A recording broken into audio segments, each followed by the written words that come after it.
Good afternoon, good whatever, ladies and gentlemen. Welcome to Monkey in the Morning.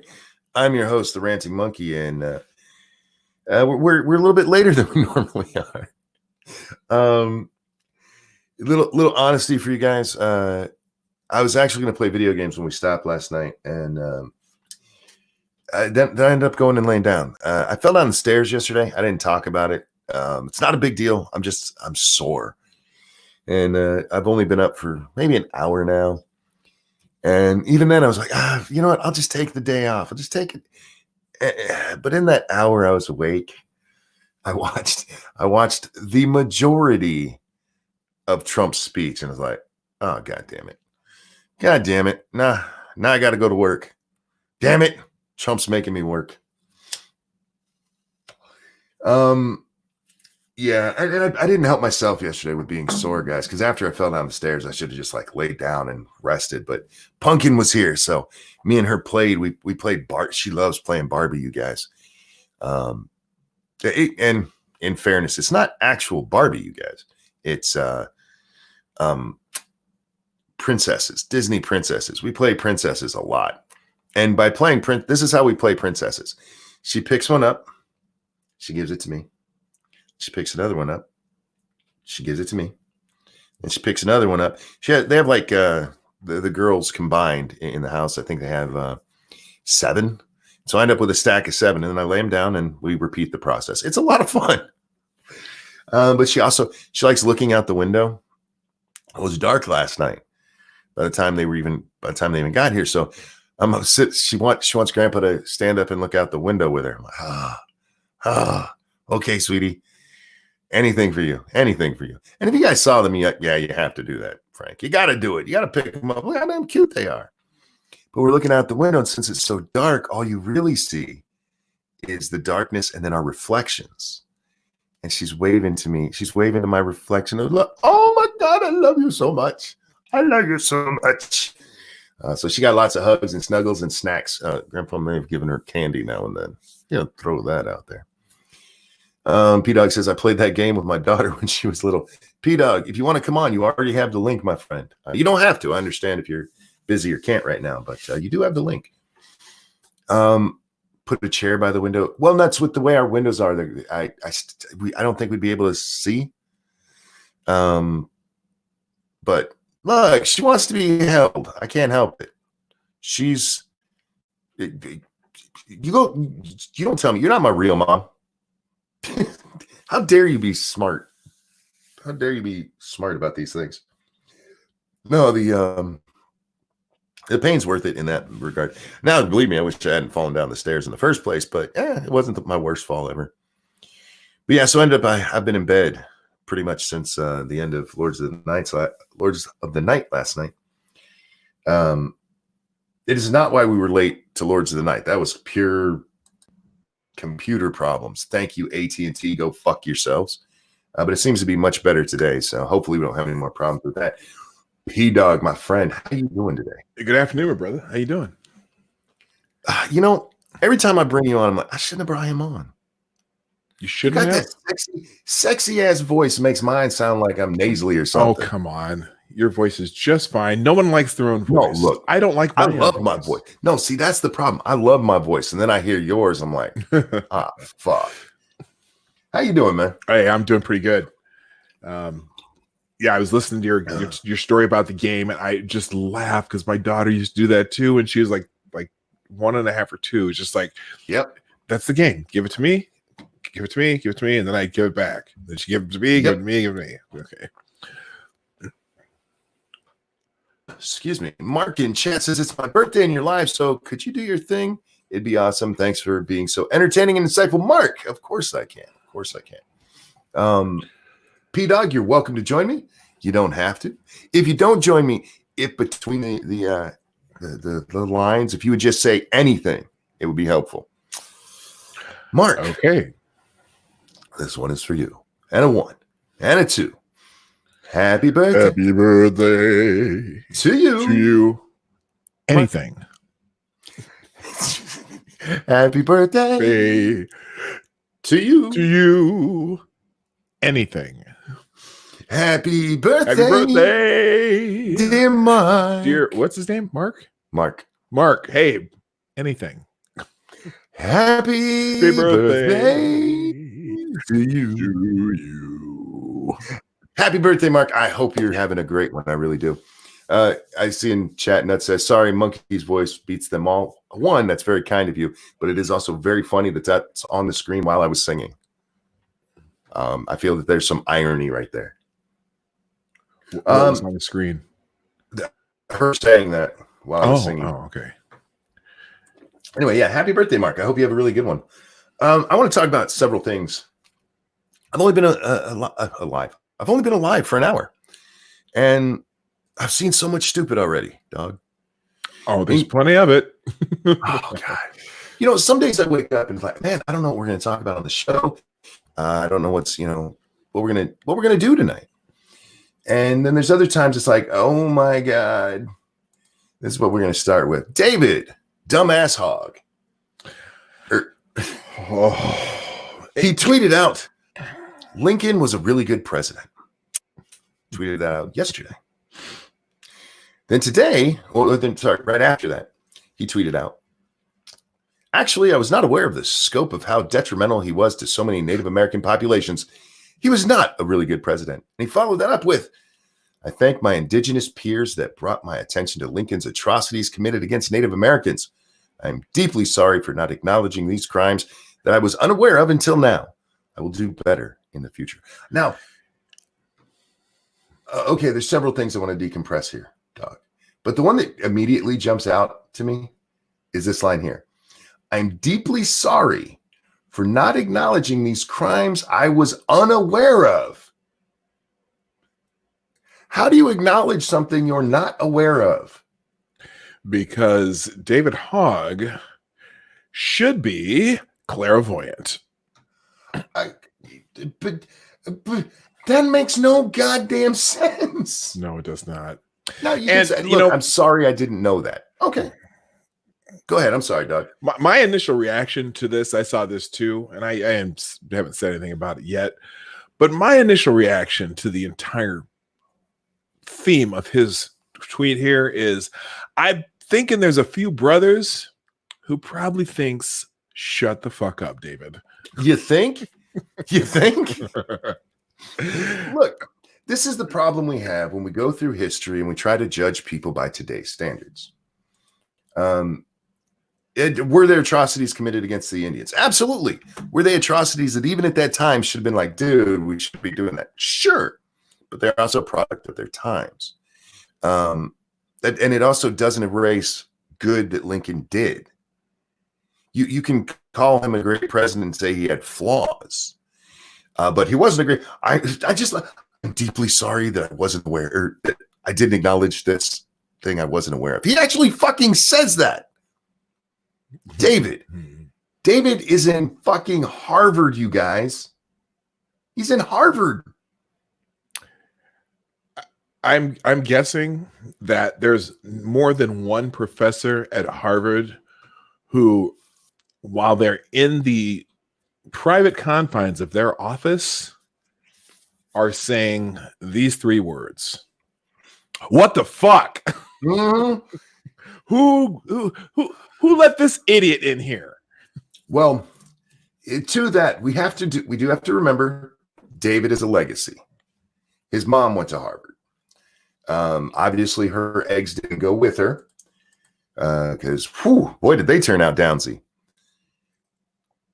And more than that. I get Harvard bringing him in, to be honest with you. In all honesty, I really do get it.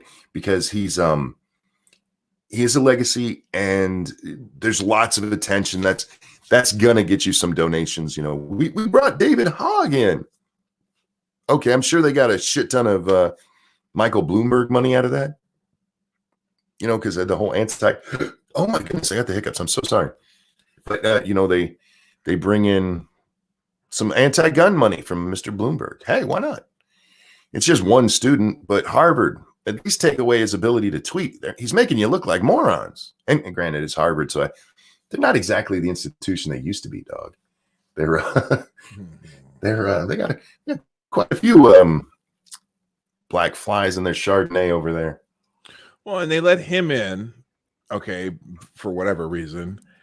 But then Kyle Kashoff, who actually is a 4.0 student and probably had like a 36 on his ACT, they let him in and then changed their minds. Because in chat, we're being told that this stream is having problems for some people. That's YouTube, guys. It's good on our end. And this is StreamYard, so it's directly going to them. So that's a YouTube thing. Try refreshing, best I can say for you. I'm sorry, dog. You were saying that. Oh no, Kyle Kashoff, who actually earned his way into Harvard, was a straight A student and had high test scores and all that. They let him in, but then kicked him out because he's problematic. Oh, sure, yeah. It's just bullshit. The David. God, this kid. Now, somebody said, just ignore him. This is business for him, and it is. I have no illusions about that. This David is a slacktivist who makes his money by saying stupid shit, and then let's see, they've already sold the book from the Parkland kids. I don't know if he got a cut of that or not. Oh Jesus! But he started this new web series where he promotes young candidates for office. And he promotes them mostly by talking to them for a couple of minutes, at least based on the first episode that I watched, by talking to these young candidates for a couple of minutes and then talking about himself for the rest of the time. Wow, Dave. C. Thomas says they're grievance grifters. Well, they really are. They really are. C. Thomas used my word. Well, it's what they are. That's your word. That exactly what they are. He is absolutely, and I'm pretty sure, because isn't there a way to monetize your Twitter account too? I'm pretty sure there's some way to do that because there are people who make money off of Twitter. I don't know if you can do it directly through Twitter. Like you can do things like drop a PayPal link in your description. Sure. So on your profile there, you can. All of my links are not my PayPal link, but my channel link and all that's through there. You can put your merch links through there. You can promote a book through there. There's ways to, I'm using air quotes, monetize, but it's not the same as monetizing like YouTube. I don't know if you can get like brand deal kind of things. I don't know if that's a thing over there.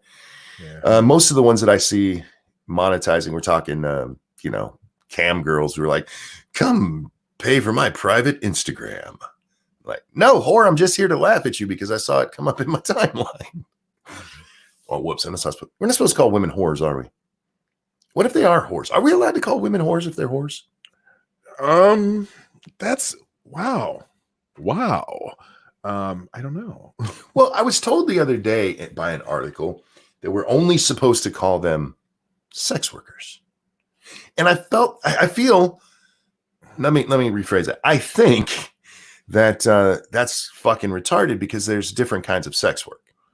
Well, what if you're role playing and you want to call them a dirty whore in the middle of role playing? Then you just make sure there's no tape recorders around, I suppose. Right. Yeah. That way they can't prove you said it. I ain't say that, bitch. Oh, wait. Can't call him bitch either. Monkey, we're wandering off into a path that I don't normally wander off into. Oh, you're on Monkey in the Morning, dude. And it is well, yes, I know. I realize that. But that's okay. It's your show and I will indulge you. The Monkey in the Morning paths, very few of them lead into sunlight. Most of them go into dark wilderness. And I was planning a show last night.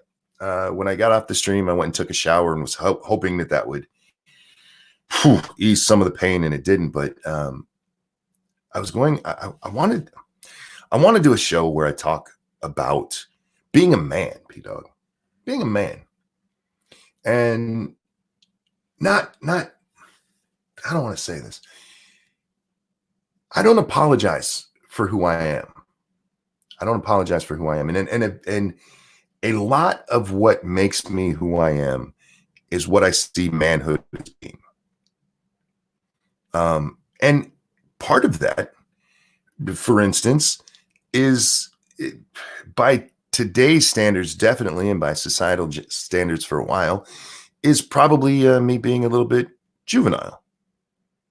I'm juvenile by modern standards because I laugh at things we're not supposed to laugh at, dog. You know? There are things you're not supposed to laugh at? Yeah, hey, you can't laugh at that. Like, for instance, yesterday there was a post on Twitter. Autism jokes aren't funny. This guy repeated over and over. Oh, you're not supposed to laugh at those. You're not supposed to laugh at that. Did you see the answer that someone put to that though? Which one? Something like about it was something about like, but OCD jokes are funny, and they put it over and over and over. Yeah. My favorite one was actually Jax, who said, that sounds like something something an autist might say, because he repeated it over and over and over. There's things like that. I'm not supposed to like midgets or call them midgets for that matter. I'm not supposed to laugh at the way they run because, hey, they can't help it. I know, but it's still fucking funny. Yeah, it can be. Part of growing up as a man, becoming a man is becoming responsible. But becoming a man doesn't mean losing all of the things that you were as a boy. Look, there's times I laugh when people fart. I'm not going to lie. Sometimes farting is funny. Some people, Eddie Murphy, take it too far. But it can be funny. There's bodily functions are fucking funny. There's a lot of things about being a man that are frowned upon, absolutely frowned upon in modern society. We're not allowed to do these things because how dare you have a sense of humor? How dare you find women beautiful? That's actually a thing now. As I was thinking about this, do you remember that commercial? I think it was Gillette did the commercial where there's a guy, he's leaning against a wall. These two beautiful women walk past. And he gets up to start, he leans up off the wall and he gets ready to go follow. And his buddy puts his hand up. Nah, bro. We don't go talk to beautiful women, man. And what bothered me about it is not that it was in that commercial, because that commercial, the whole fucking thing was stupid as shit. But it was how many people told me that, okay, I kind of understand that one. Like, what? All of the other things in that commercial. Yeah, I know. Believe me. But all of the other things in that commercial, people were like, oh yeah, that's just over the line. That's just stupid. That's exaggerated. In this case, they were like, well, yeah, I kind of get that one. Like literally all he did was start to go follow them. For all we know, he was going to go, hey, I saw you, thought you were pretty, and I'd like to give you my phone number, and maybe you'll give me a call if you're interested. But no, brah. And we're like, yeah, I kind of get why. I mean, you shouldn't go talk to women. It's not like he was going to go up and say, hey, want to touch my pee-pee? Right. But that's how it was. I mean, a ton of people who've been on my shows are like, yeah, I understand. At least that one, okay, maybe I kind of get. And look, have your own opinion for all but this is literally just, he was going to go talk to them, or what? He was going to look at them too long. He was going to watch their asses swing by. Oh my God, he's a man. It's not like he was yelling across the sidewalk. Hey, I got to get me some of that. Right. I mean, I'm tired of men having to apologize for being men. And, when you say boys will be boys, that just means you're allowing rape. I've never heard anybody but a feminist suggest boys will be boys is any way related to rape, ever. And I said, P-Dog, you ever seen the movie Young Guns, the original? I have. There's a scene in that right after the New Year's celebration. They show Tunstall and his regulators riding, presumably home. And most of the regulators ride off. And Billy, he's still new to the group. And he kind of looks at Tunstall, and Tunstall looks at him and goes, boys will be boys. Go have fun. That's what he's talking. They didn't run out and rape anybody. They were shooting their guns into the air and hooting and hollering. Boys will be boys. We do stupid shit. That's what boys will be boys means. We do stupid things. Yeah, every so often we have to let off steam. Every so often we got to let off steam. And yeah, I mean, sometimes it's hooting and hollering. Sometimes it's punching a wall, which I've done. Oops. The idea that we need to keep apologizing for being men. The idea that we need to change men into women, because that's what we're really talking about. That's what we're really talking about. Boys are broken because we're not girls. That's what it is. Over and over time. This is what happens. Like anytime a woman breaks the glass ceiling or shatters the whatever, gets into a new place where women weren't allowed before, men have to change. Women never have to. Women never have to. No. They never do anything wrong. Right, because they are seen in our society. This is absolutely true. And if you want to give me examples where this isn't, I would love to hear them. But it is absolutely true that women set the societal standard. They're the ones. Okay, women became mechanics. Guys had to start taking down their pictures of naked women hanging over in their shops. Yeah, the cheesecake calendars. You had to take them down now. Yeah, why? Well, because you shouldn't have had those up anyway. It wasn't professional. Well, it's been that way for decades. Nobody did cars get fixed? But no, because a woman might have to look at some titties. Oh, we got to change that. And the most offensive part of it, is that it's always, well, women are just like guys. Are you?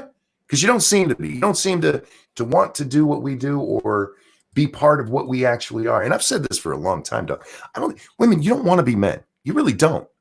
We're entirely different creatures. And the things that we enjoy and we like and we do, you really don't like. You may like working on cars. Chances are you don't like looking at other women's titties. I mean, that's just, playing the odds there. Open your own goddamn auto shop. See, Thomas, thank you. Remember, boys, know the difference between role play and role play. The last time I did any role play, ROLL play, I was kicked out. I was kicked out of that particular bakery. Nice. These things happen. I thought maybe he was. Oh, I can't say this. Prospero will kill me. She gets mad at me all the time. Say it. I thought maybe he was trying to hit on a fat chick. Well, I mean, ouch. Oh, let's see, dog. That's another. We're not supposed to. You're not supposed to tell that joke, and I'm sure as fuck not supposed to laugh at it. I know, but it's okay and I for like us to be. chicks, so I, whatever. I like some curves, man. I'm not gonna lie. Well, yeah, I shouldn't say fat chicks, but Mustafa says I call bullshit on that them. last point. Everybody likes boobs. Well, then why did the boob calendars have to go away? I mean, women like boobs. Women are more looking at, like, you ever see the picture of who was it? Sophia Loren checking out what's her name's what's the oh god, one of the blonde bombshell ladies. I think she was checking out her boobs. Can't remember. Oh yeah, I have seen the picture. I don't remember who all was involved in that picture. Yes. That's Sophia Loren and oh shit, someone will figure it out in the chat. But anyway, but this is a thing that bothers me. It does, and the reason Jane this Mansfield. came to me, Mansfield. Yeah, and did you know that Jane's Mansfield, her daughter is the gal on Law and Order? No, I didn't. That's her daughter, that Marilyn or whatever her name is, Mary, whatever. Here, let me look this up. I didn't know that until recently. The reason this all came to me is because a couple of times people are like, wow, I mean, we talk about women and boobs and laugh, and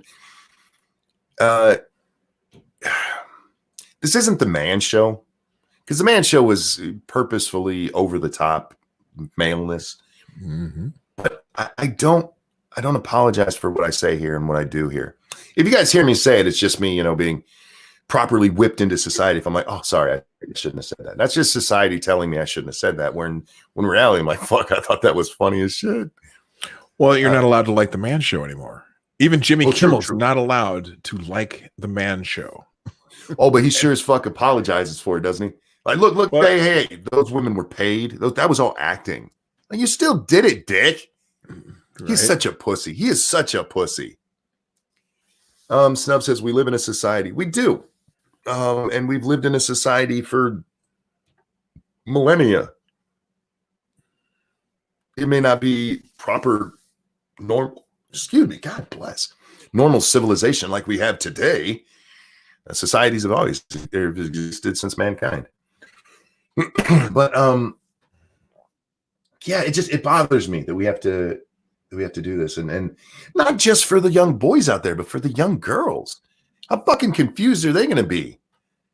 That being brought up to, you're just like boys. No, you are not.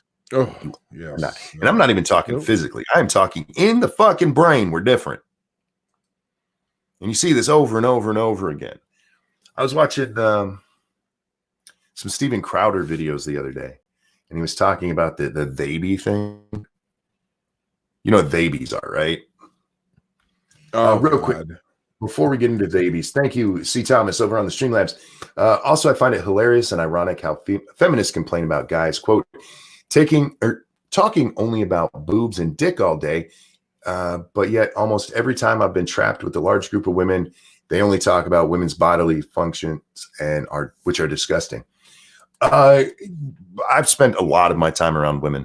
My groups of friends have always been women in my adult life, and adult women are disgusting. They talk about all kinds of stuff that men would be like, oh, how dare you talk about that in public?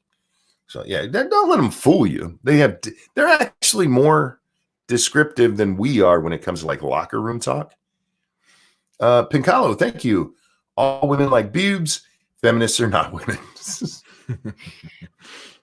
Everything has to change. You bring a woman into a situation, things have to change. No, they don't. Adapt or get the fuck out. How about that? No, we have to change it so it's inclusive for everybody. We have to make it androgynous, except it's not even androgynous. It's feminine. We have to make it feminine. It's got to be nice and polite, and then fuck off. Sometimes I want to tell a dick joke. That's all my point is. But fair enough. This babies thing, this chick up there talking about how she can't tell her child what its gender should be. Like, what?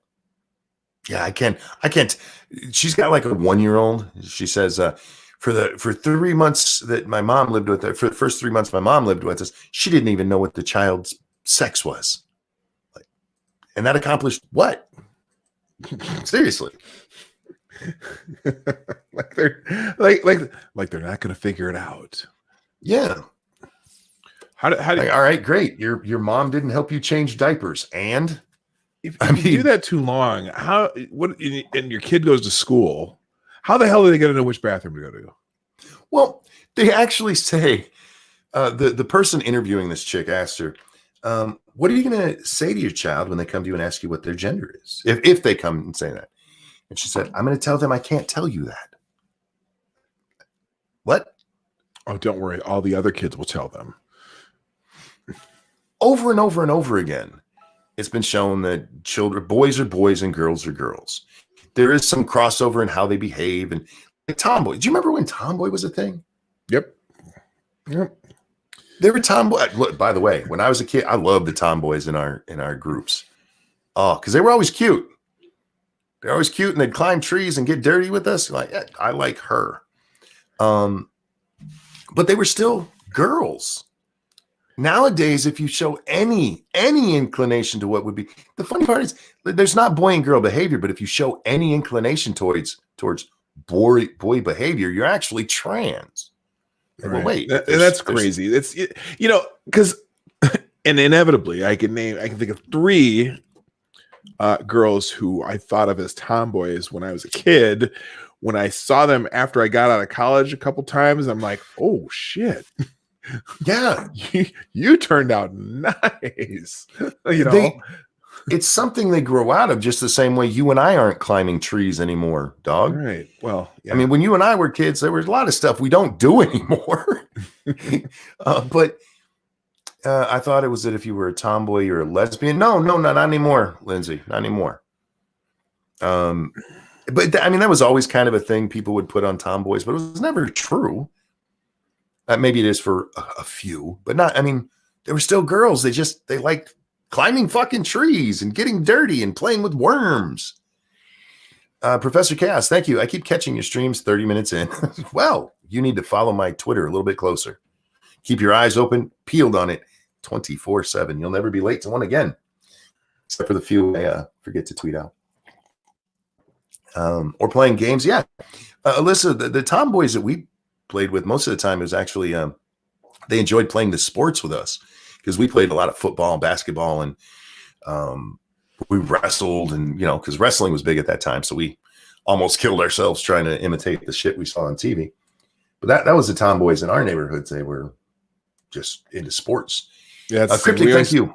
Oh, go ahead. Cryptic, thank you. We don't climb trees anymore because we break. And thank you, C. Thomas. Babies are as real as vegan lions. That choice was not theirs. This non-binary, transgender, neutral, horsecock-sized bullshit needs to die.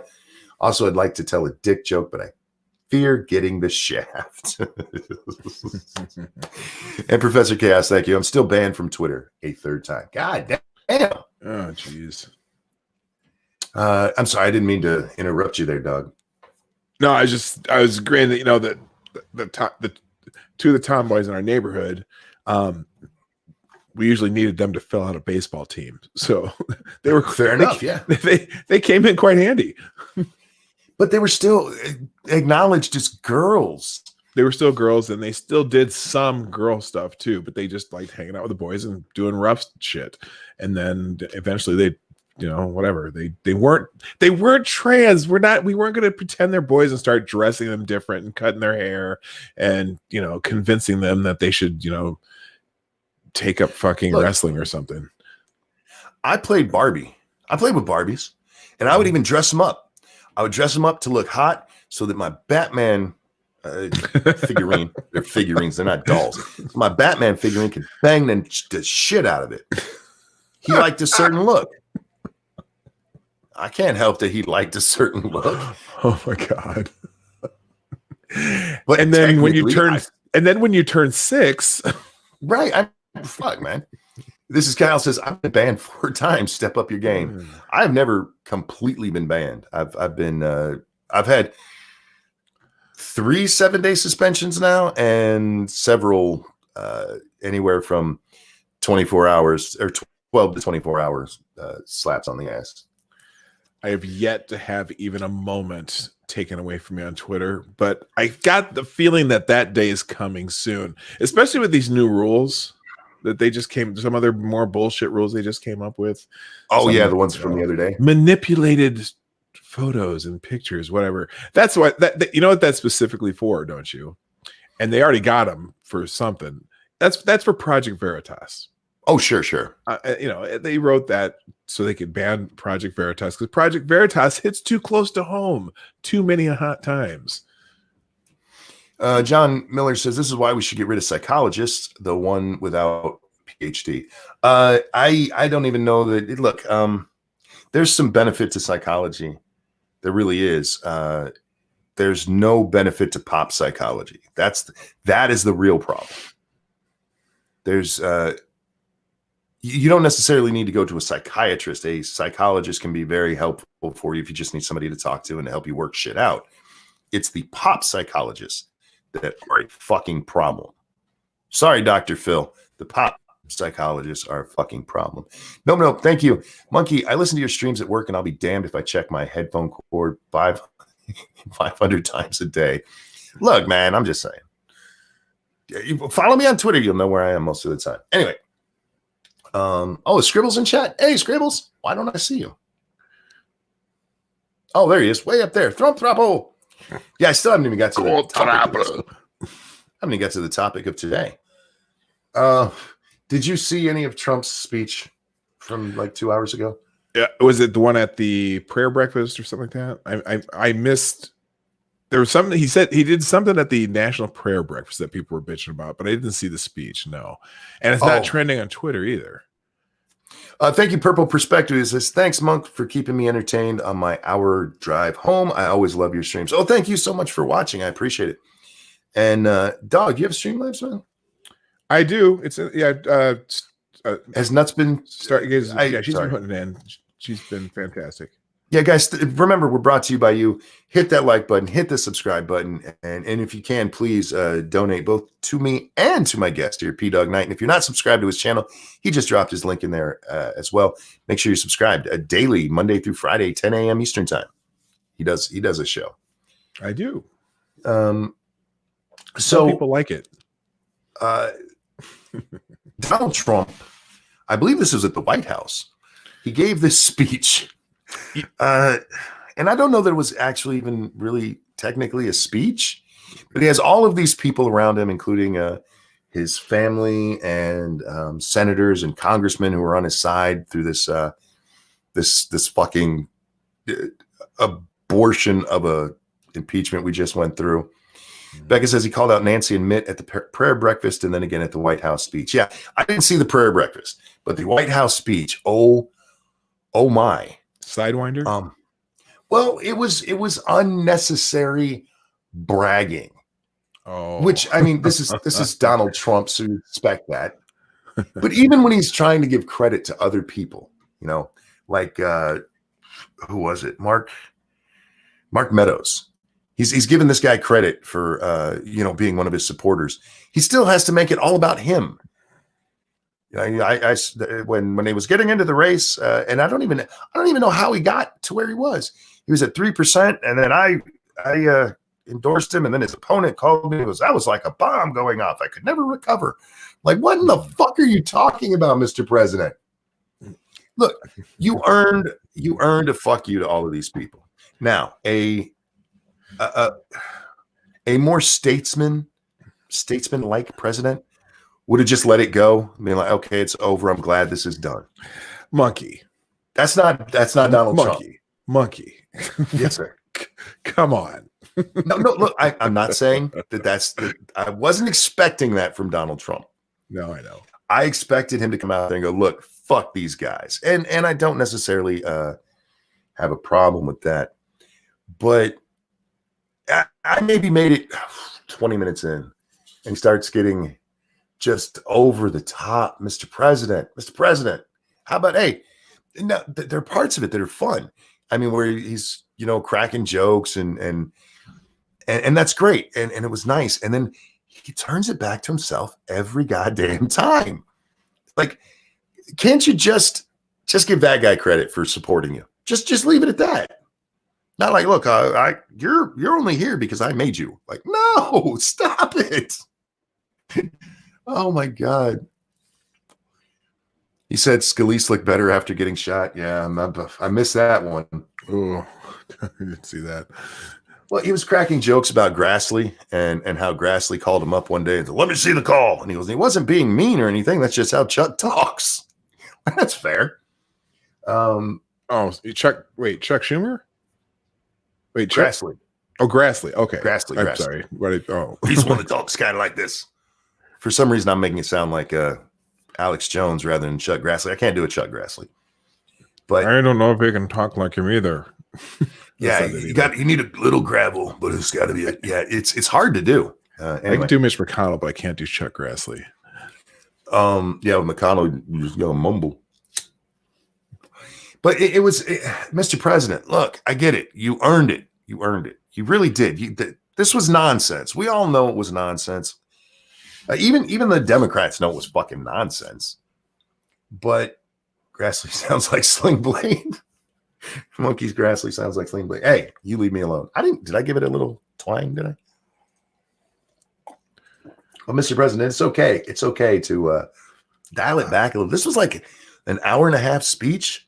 I was just gonna say, I just found it, and the hold was like 45 minutes, and then that's a 2-hour long video. Holy shit! Yeah, it's mostly him jacking himself off. Yeah. Texas Red says Trump is a sore winner.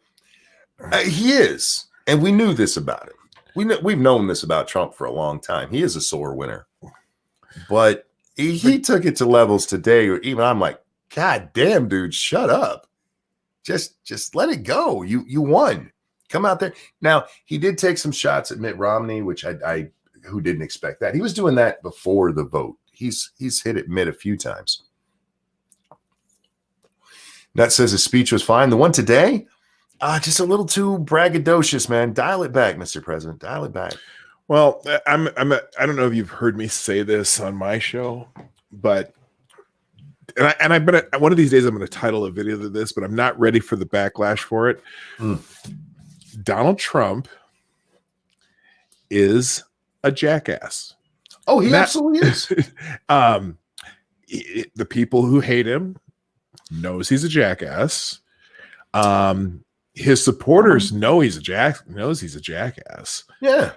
And he knows he's a jackass, and jackass works for him.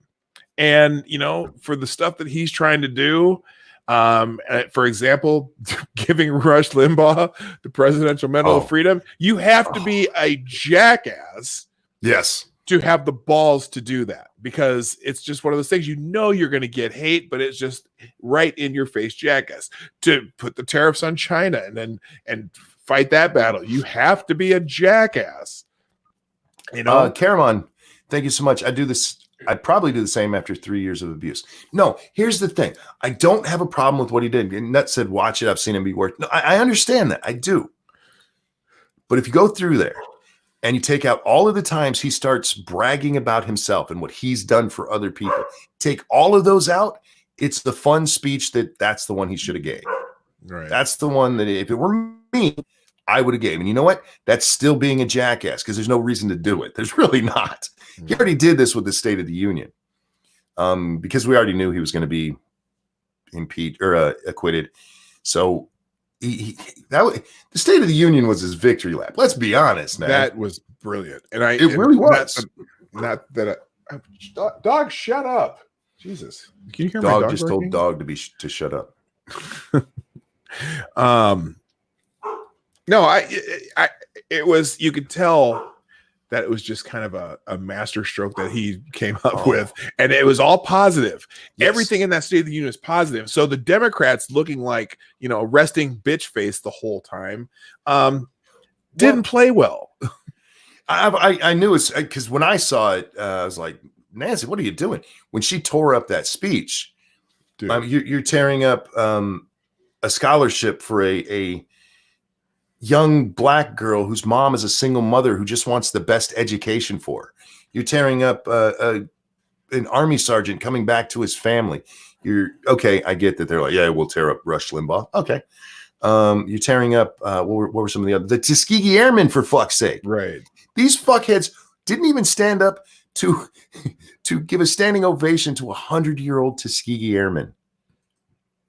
Oh, there's a reason squad members that were there didn't. No. There's a reason why we say, or Tuskegee Airmen. There's lots of airmen, but Tuskegee, there's a very special significance there. Right.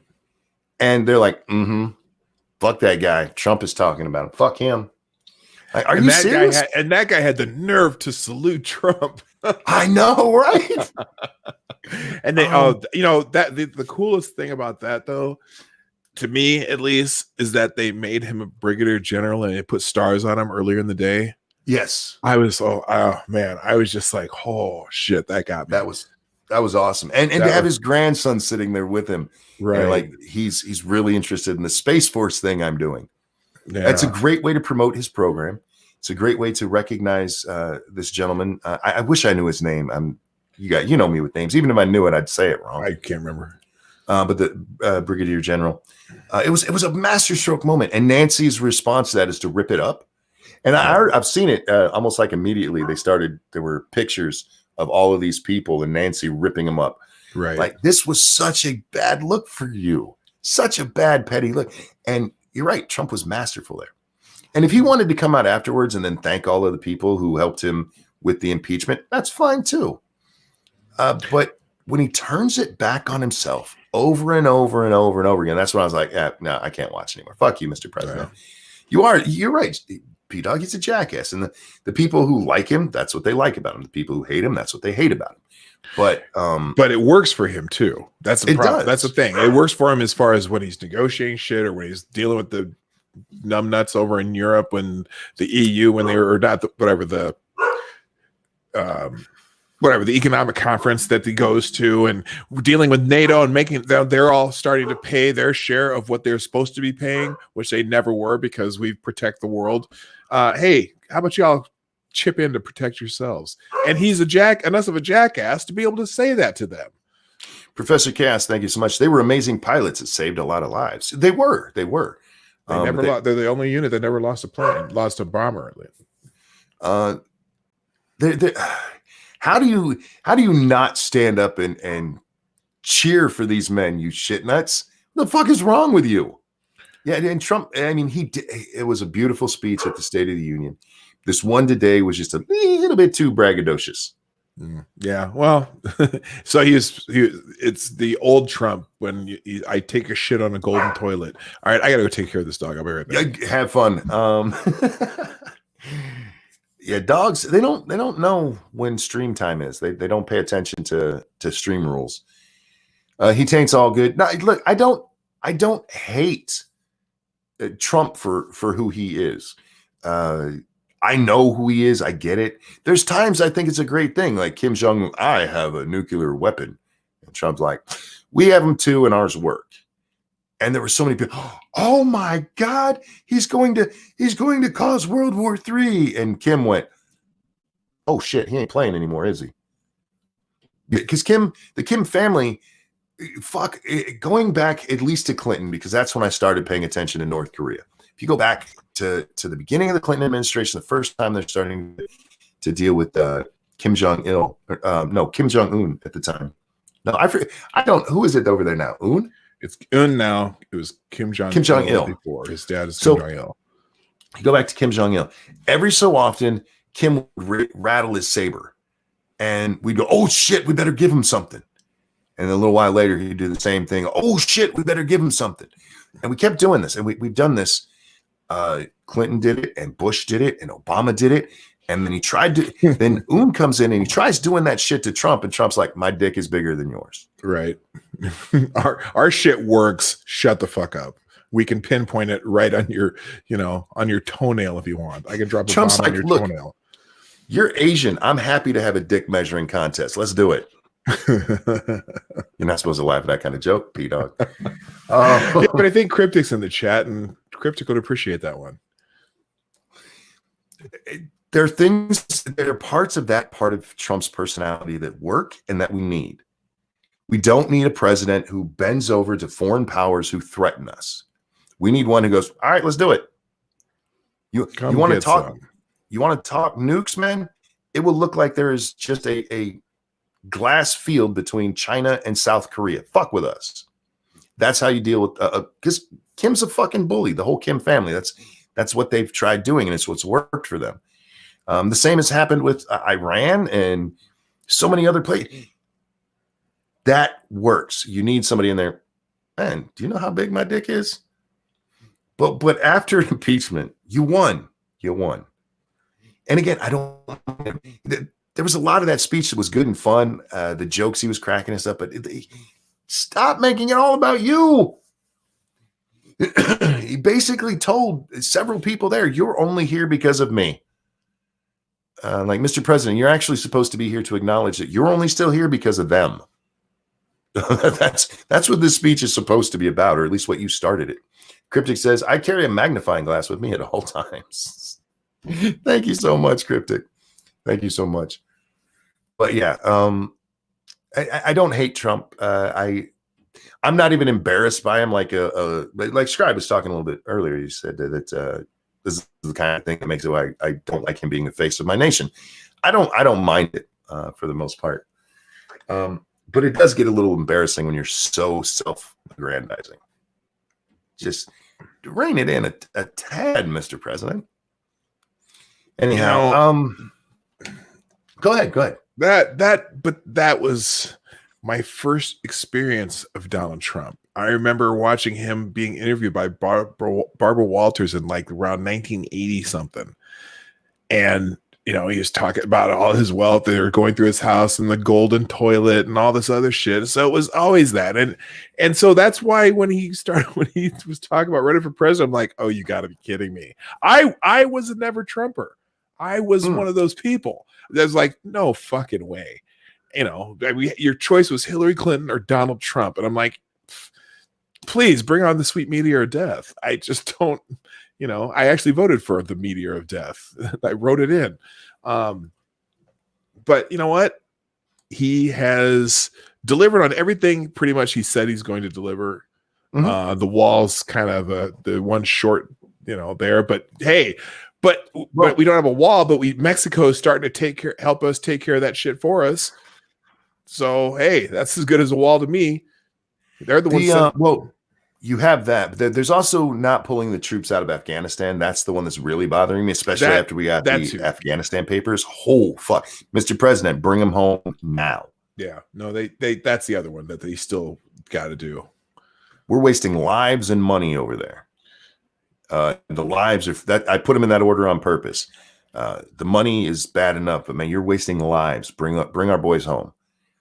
The numbers on the amount of people who've died over there is fucking ridiculous. We've lost, at last I saw was 2,400 soldiers. The Afghanistan people have lost 60,000, just regular, ordinary citizens. The Taliban forces is something like 40,000. All combined, it's like almost 150,000 people have died because of this nonsense, and nobody knows why we're still doing it. Bin Laden's dead. Get the fuck out. Yep. Let them deal with their shit. I mean, it's not like, look, it's not like if we stay one more year, there's suddenly going to be a completely civilized society and no one's going to kill each other. They're going to be killing each other the second we leave, no matter when we leave. Yep. And, heroin. Yeah. Because heroin, well, we're not stopping a whole lot of the fucking heroin either. Well, there's, if you read the Pentagon papers, whoops. It's a whole different thing. The Afghanistan papers, right? They actually talk about the heroin problem, and they said what they did is you have all these poppy farmers, and they went over there, and the British actually gave them a bunch of money. Said, "Please, okay, we're going to give you money not to farm," and so they didn't that year. Right. The next year, they planted bigger fields and demanded more money to not plant the fields. It became an extortion racket. Kind of sounds like a egg subsidies in the United States. If only we had an example to look at to be like, maybe this is going to happen. But yeah, those papers talk about the just absolute ridiculous amount of corruption over there, because we are throwing money at this and we don't even know what we're doing it for. And when I say what we're doing it for, I'm not like, oh, we don't have a general principle. We don't even know why we're giving them the money. There's this one guy quoted as saying, I'm supposed to spend $1 million a day in this tiny little area, and I can't spend it all, but I'm ordered that this is what I have to do. Bring Baltimore, hire exterminators in Baltimore. Wouldn't even cost that much, and go clean up the rat problem over there. But no, we're throwing that money away in fucking Afghanistan. So, Mr. President, please bring those people home. It's way past time. The wall, I'm with you. It's not his fault that it didn't get built.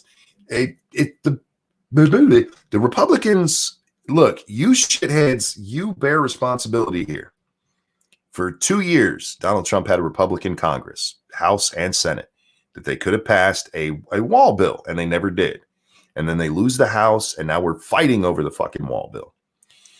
You're right. President Trump is he's basically got the Mexicans taking care of part of the problem.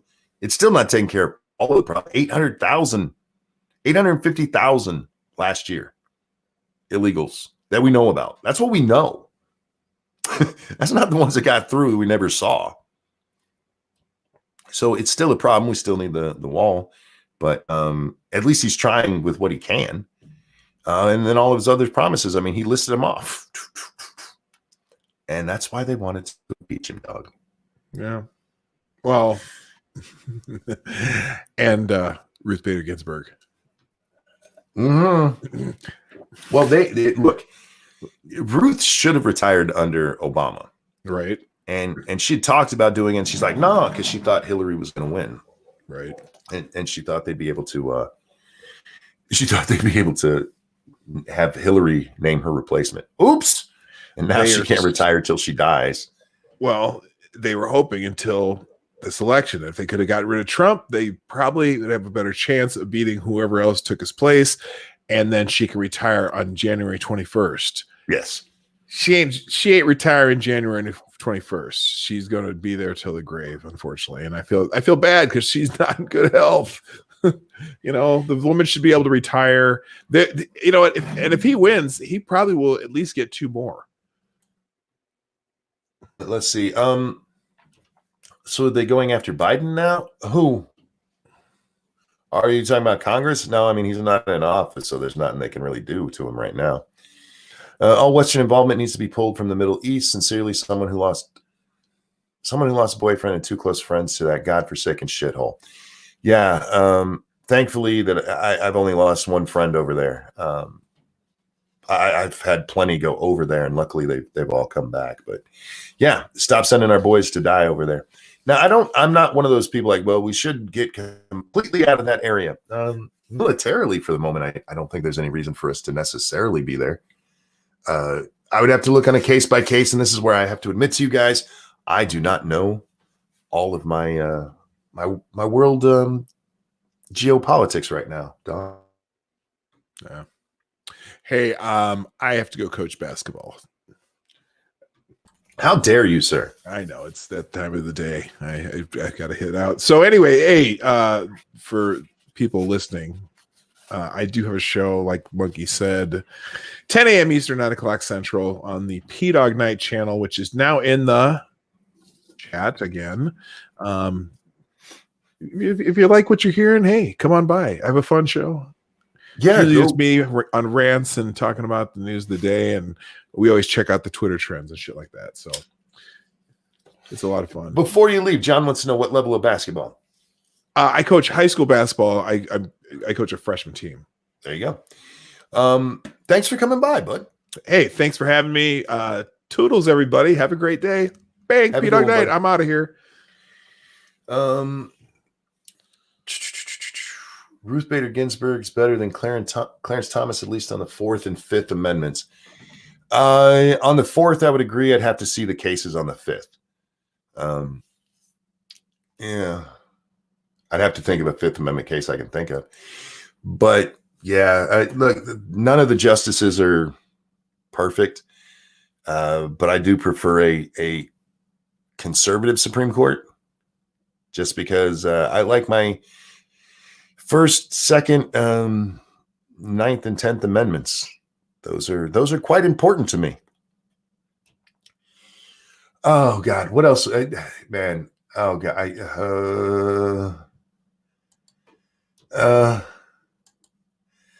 somebody sent this to me. Is this from today or something? Oh God! All right, I guess we're gonna do this. Our old friend AOC. Do you guys remember when I used to get accused of having an obsession with AOC? Like, no, she was just, relevant at the time. She's largely lost relevance, so I don't talk about her very much anymore. But apparently we got to do it again. Here we go. Ms. Hutchinson, I also want to thank you about bringing up the poverty draft and this idea of a bootstrap. You know, this idea and this metaphor of a bootstrap started off as a joke because it's a physical impossibility to lift yourself up by a bootstrap, by your shoelaces. It's physically impossible. The whole thing is a joke. Ms. Hutchinson, I also want to... It's called a metaphor, sweetheart. Oh dear God. Caroline, thank you so much. She says, we'll never be rid of Darth Vader. Maybe indeed. Lindsay said it's a metaphor, you utter spoon. I know. What the fuck is she saying? Okay, let's take a look at this for just a moment. Let's say it's impossible to lift yourself up by your shoelaces, as she so, oh God. It's impossible to lift yourself up by your shoelaces. Okay, I will grant you that. You cannot lift yourself up that way. However, the metaphor is you helping yourself out. That's what it's getting to. And she's trying to make the point that's impossible. This is a woman who we're supposed to believe was just some regular bartender who was barely scraping by. You guys remember this story, right? She was barely scraping by. Now makes $175,000 every year. It is impossible to better yourself in the United States. What? You're the exception to your own stupid fucking rule. That's so fucking retarded. I can't believe she's actually making these arguments. I mean, look, I can, but I can't, you know what I mean? When I can't believe she said that, but there's my brain going, of course she said it. She's a fucking moron. Lindsay says, and she has a degree in economics. Yeah.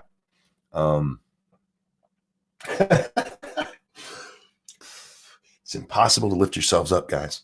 You can't do that in America these days. Can't do that anymore. Nobody is better off than they were.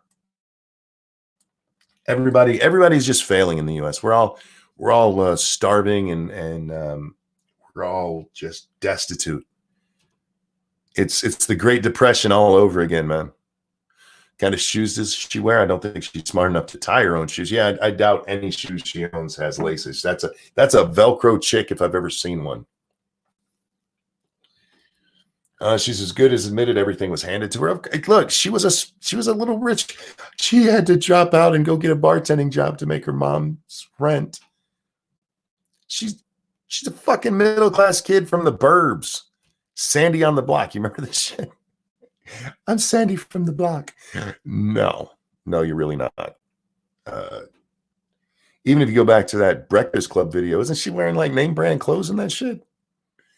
No. She's a poor kid who lifted herself up and became a congresswoman, but you can't do it. You can't do it because Shroom says, hey, my shoes are Velcro. Shroom, aren't you an old man? My dad wore Velcro shoes. And I remember when Velcro shoes first became a thing. They were cool when I was a kid. They're still cool to put on like 3-year-olds because you ever try to tie a shoe for a 3-year-old? But Velcro shoes came out when I was a kid, and they're like, these are cool, man. And then we all went back to tying them, except for old men and little kids. And there's nothing wrong with Velcro shoes. I'm not old. I'm only 60. But okay, you're older than me. You're around my dad's age, and he wore Velcro shoes. That's all I'm saying. I'm not saying it's a bad thing. I'm saying we give it to people who have lost their faculties. I'm sorry, Shroom. That's not right. You would give them to people who can't tie shoes. I'm just saying. Now I've offended my own audience. My bad. All right, she wears slip-ons. Is that better? She wears slip-ons. Are we supposed to believe the narrative that she lifted herself up? That she's basically achieved the American dream, you guys. Not only does she have a well-paying job, but she gets to help make policy. She gets to help make our country what it is. You can't do it, though. It's impossible for you to do it. It's impossible for anybody but her to do it. She's Superwoman. I honestly don't know how she finds her way to the chamber every day. I don't know how she remembers to breathe in, out, and then in again. She's a moron. She's also the top fundraising Democrat in the country. When it comes to the House campaigns, what is there? 400 and blah, blah, blah, campaigns, plus the 100 in the Senate. Nobody is raising more money than her. Now, when it comes to the presidential campaigns, those raise quite a bit more money. But when you're talking about the House and the Senate, nobody's raising more money than her. She raised $2 million in the last quarter, and she won't share it with her colleagues because she wants to get them all kicked out. Is she up for re-election this year? Crappy. Yeah, she's a House member, so every 2 years she's up for election. She will be. This will be her first election as an incumbent. Think about that. She's now an incumbent. Goddamn. But her and the squad, man. I mean, that's what we have out there. Telling people you can't get ahead in life. Telling people, look, you can't do it. System's all stacked against you. Tom Steyer, you owe me money, Tom. He's been on a rant lately about how the country only works for rich people. Elizabeth Warren has been saying that for months. The economy is working great for rich people. That's their new thing. They have to say that. They can't go, yeah, the economy's great, and just leave it at that. Like, no, it's only working for the rich people. Like, yeah. What about the biggest jump in wages coming at the bottom of the wage list? Don't worry, they're going to take that all away from you so you can have healthcare and free college. Oh my God, this cunt. Bernie's been on that kick. I don't know if I've seen Biden do it. Biden, oh man, Biden's having a rough time, you guys. As far as we know, the official results are in from Iowa, and he finished 4th. They're doing it. They want to recanvass. The Democratic Party has asked for or said they want to recanvass. I don't think they've officially asked for it. The Iowa Democratic Party says they're ready to do it. A recanvass doesn't mean they're going to redo the vote and everything. It just means they're going to go through the paper trail, because they were very big on that. We have paper trail for all of this. It would take less time to count that whole paper trail than it took you guys to actually get the fucking results out. So, Perez just requested. Okay, so it's been officially requested. Okay. Yeah, it's basically recounting the votes. But with as far behind as Biden is in the count right now, it would be, I don't want to say impossible, but almost impossible but for him to finish anywhere but 4th. This is their guy, man. This is the one they put this is why they had the impeachment, man, because this is the guy who can beat Trump. Now, I will say this. I still think Biden is probably their best bet. Unless things go very, very south for him in South Carolina and Nevada, the two coming up later in the month. We have New Hampshire on the 11th. We have a debate tomorrow night, you guys. Can't wait to see that. See if Biden comes out all fiery to try to get his base fired up, all 4 of them. But he is their main candidate. Buttigieg, the winner in Iowa, the winner. I love that he went out and called it before he was even elected. Sorry, even the results were out. And there was that great video that Sinatra had us play on Lords of the Night last night, where he's coming out of a building and people are asking him, "Isn't it weird for you to have declared victory?" And he's just with his big old Pete Buttigieg's goofy Alfred E. Newman grin, just walks by him, ignoring him completely. Oh, hey, Weebs, I didn't see her in there. Somebody said, Weebo, get on stream. Oh, is she actually here, or somebody just calling for her? Sorry, I'm not actually looking at chat right now, as I'm just on a rant here. That Iowa debacle, oh my God, could you fuck that up anymore? So we're going into New Hampshire, and this has given Pete a little bit of a bump, I believe, in the polls in New Hampshire. But that vote's coming up so quick that it doesn't much matter. They lost so much of the momentum because of the way this was done. There's a lot of people like, oh, they cheated Bernie. Oh, there's Weebo. Boy, you have not the voice for streaming right now. You're still, oh, I'm sorry, Weebo. I hope you feel better, sweetheart. The recanvass is just going to make things look even worse. You should still do it for transparency's sake. I don't think they cheated Bernie here. I really don't.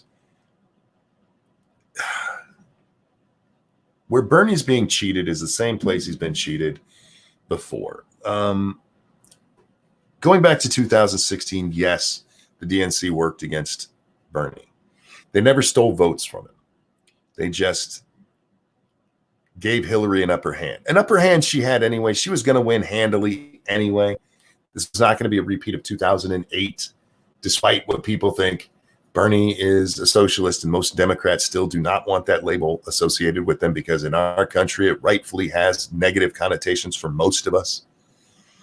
But there's this idea that he was cheated somehow, so that they're going to be cheating him now. That's what happened. Buttigieg, he worked with this company to make an app that stole votes from Bernie. No, that's not what happened. Bernie still finished a strong second, and I haven't seen the exact final results. But when it was at what was it, the 63%, he was winning the overall vote. So it's possible he won the overall vote, but the way Iowa is set up, they don't do it that way. It doesn't matter that you won the overall vote. It's which counties you won. It's very much like the Electoral College. So, which, by the way, really good job, Democrats. Good. After you spend, 3 fucking years whining about the Electoral College, you open your primary season with a system that doesn't reward the highest vote winner. Now, again, I haven't seen the final, so maybe Buttigieg is the winner overall votes, but the system there is set up so you don't have to. This is how you open it after 3 years of every vote should count. They are literally the gang couldn't shoot straight. They are in a circular firing squad constantly.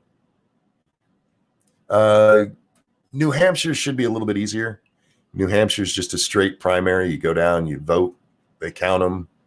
There's none of this nonsense of caucuses are so stupid. So fucking stupid. Just do a regular vote, pussies. And that goes for the Republicans too. They do a caucus. Just do a straight vote, pussies. Just do it normal. Oh, but yeah, it should be interesting to see what questions are asked going into this debate. I don't think they're going to have the balls to ask questions that we actually care about. Like, Bernie, do you feel like you were cheated in this election? The cheating of Bernie Sanders comes in the form of a press that is decidedly stacked against him. Decidedly stacked against him. The same way that it's stacked against Trump. And actually, the famous example, going back to the last debate. Why did you say this? I didn't say that. So you're saying you didn't say that? Yeah.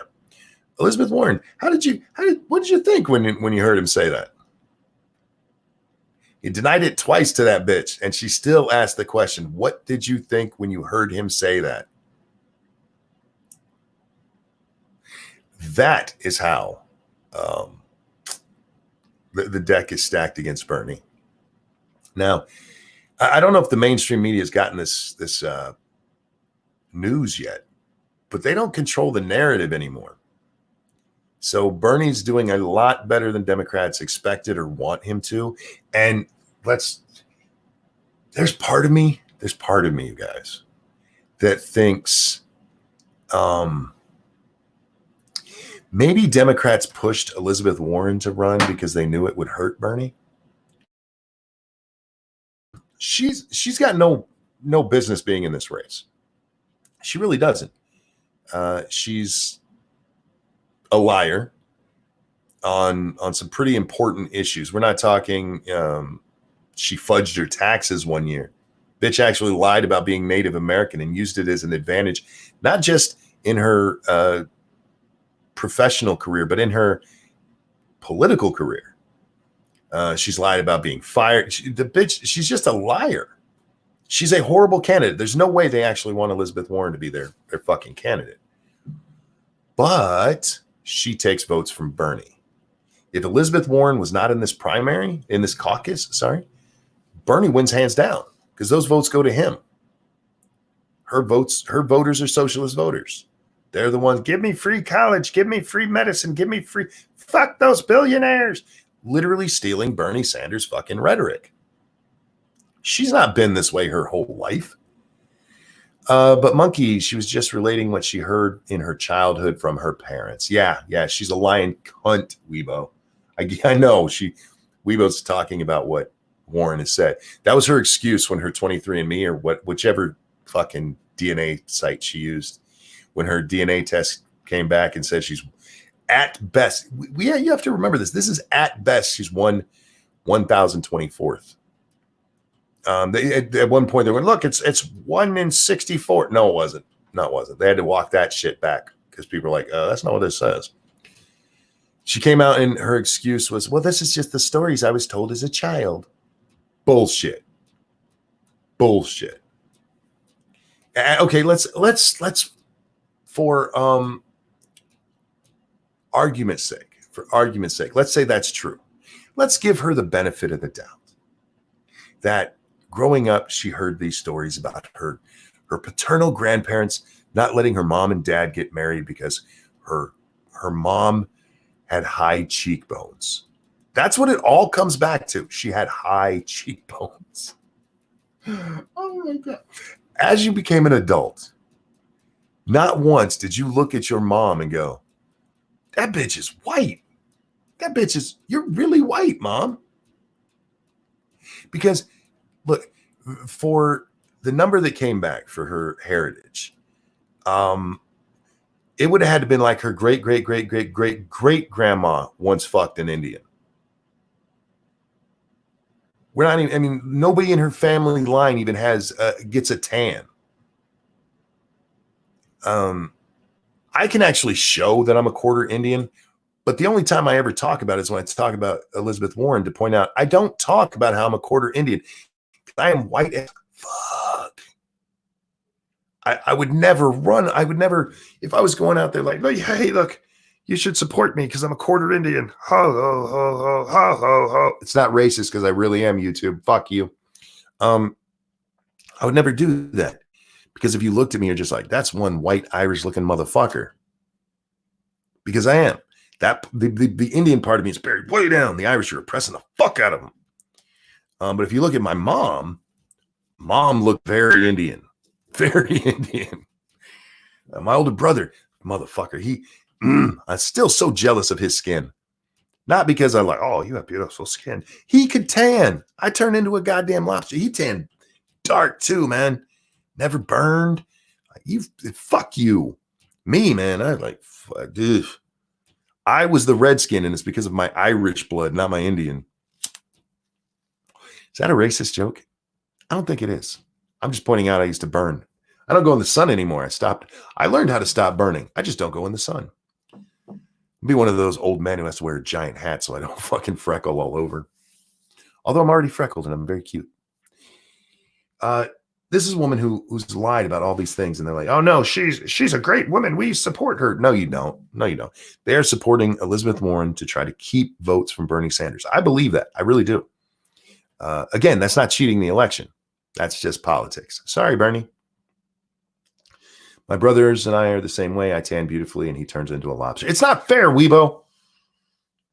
You tan beautifully. Why? Don't say that to the audience. They're going to be like, ooh, nice brown-skinned Weibo. I could make me some maize. Maize, that was the Indian thing for corn, right? God, I'm being racist today. I don't mean to be. Remember, YouTube, hey.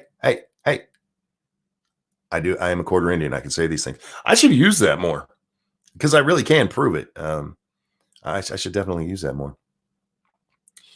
And in fairness to my older brother, my real dad and his real dad aren't the same. He was actually my half brother.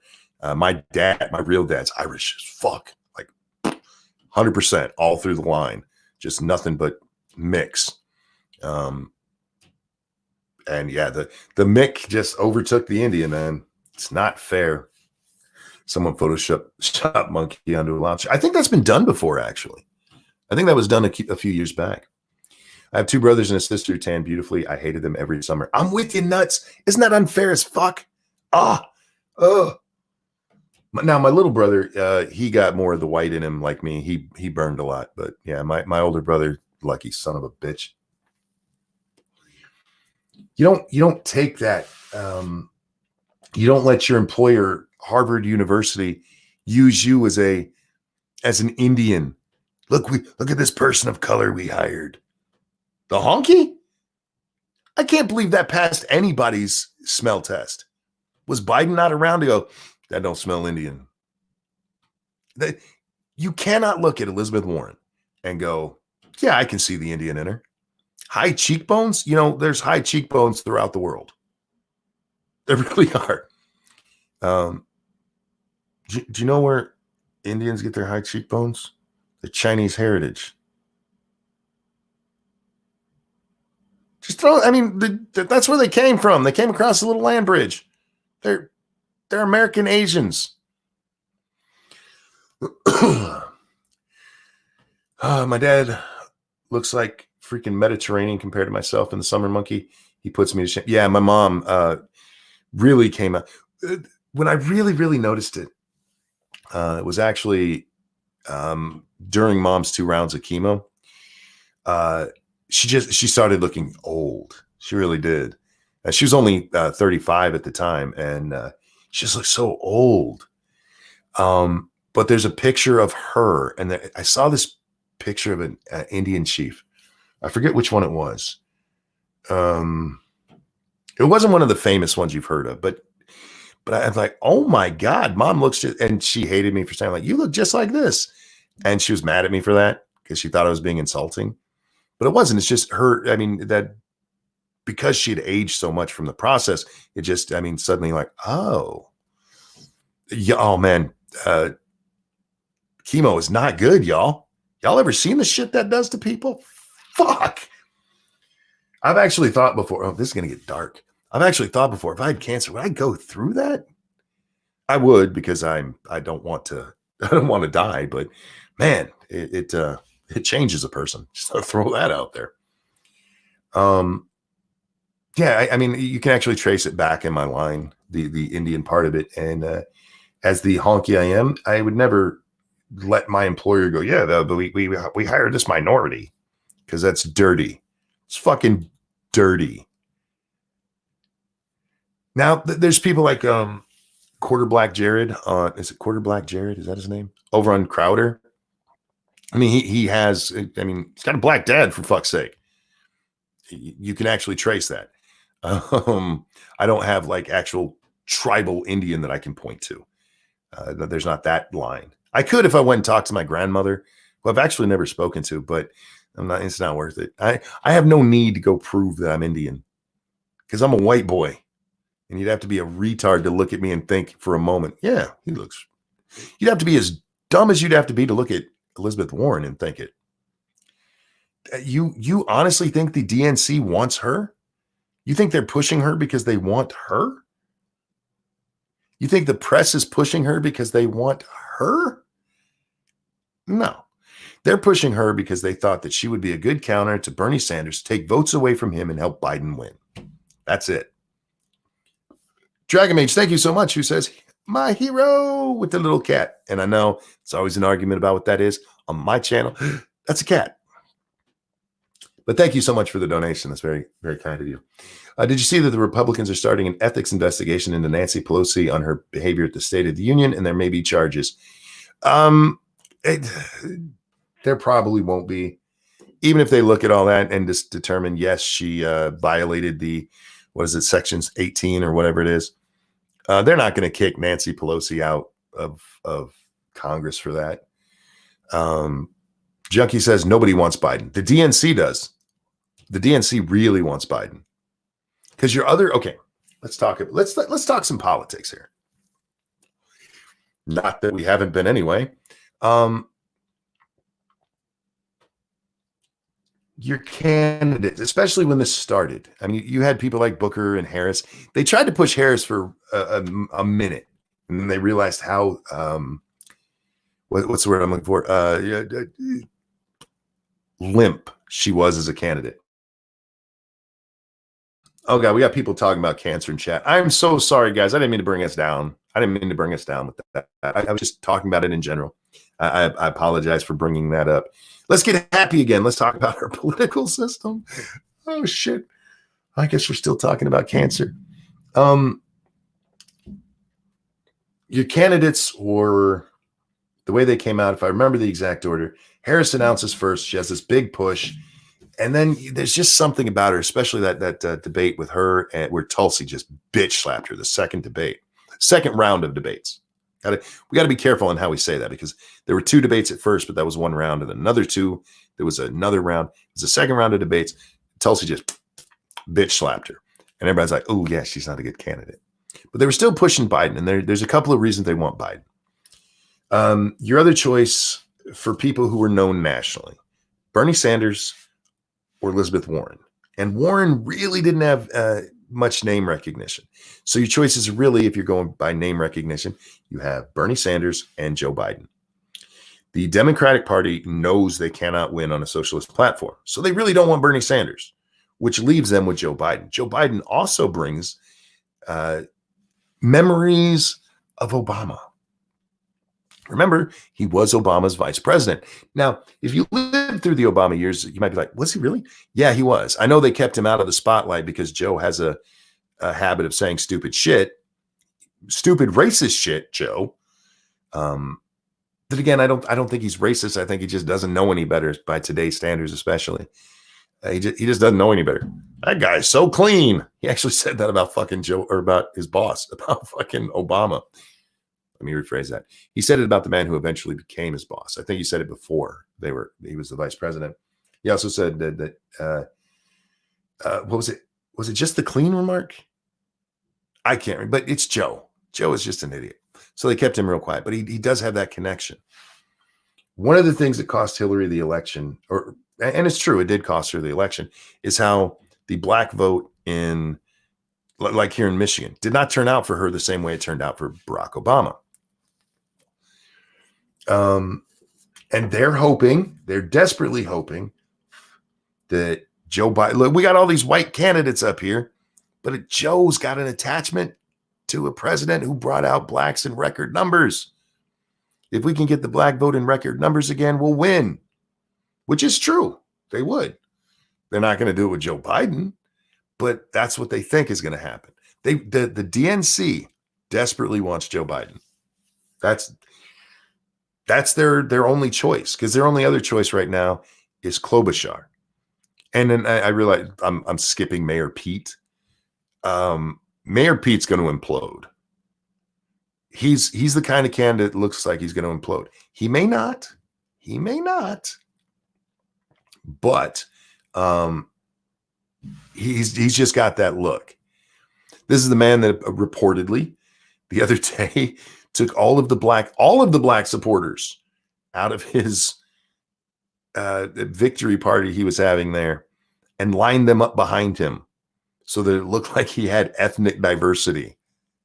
This is a white mayor of a predominantly black city that can't get black support. Yeah, he's way over his head here. And then you have Klobuchar, and we have to talk about old Amy. And Prospero mentioned her in chat just a second ago. Said she's adult. I don't like the audio here. I really don't. But we have to listen to it. Is this? Yeah, we'll have to listen to the whole thing. Unfortunately, there's a bit of an echo because of the audio where this was shot, but you guys have to listen to this shit. Renewable electricity standard, something I had a bill very similar to the one we had to vote on. We were one vote short of getting that done nationally. Then when President Obama came in, that's when we tried to do the cap and trade bill. Again, it passed in the House. We got it through our environmental committee in the Senate, and then it failed on the Senate floor. Because it was stupid. A lot of this is before you were born. The students here to 9/11. Yes, you heard her right. She is talking about renewable energy, and she just brought up 9/11. After that, the world was united, the country was united, and I remember President Bush looked at everyone. I think he could have asked them to do anything, they could have done it. And one of the things we could have done back then was say, okay, this terrorism came from countries that we don't want to be dependent on their foreign oil, so why don't we do akin to a carbon tax, put that money into developing our own renewable energy? I swear to God, 80% of the country in our moment would have said yes. It would.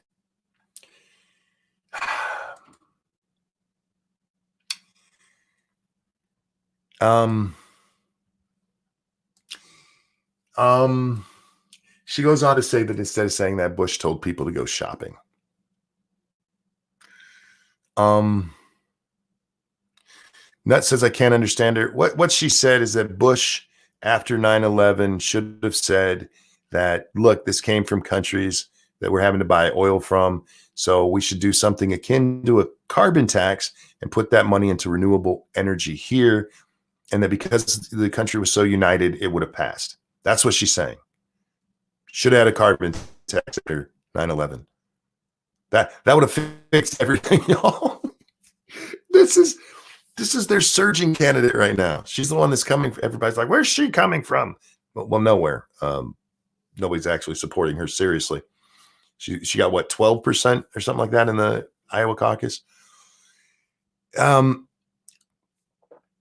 The country was united, but she's basically telling us here, and this is important to pay attention to.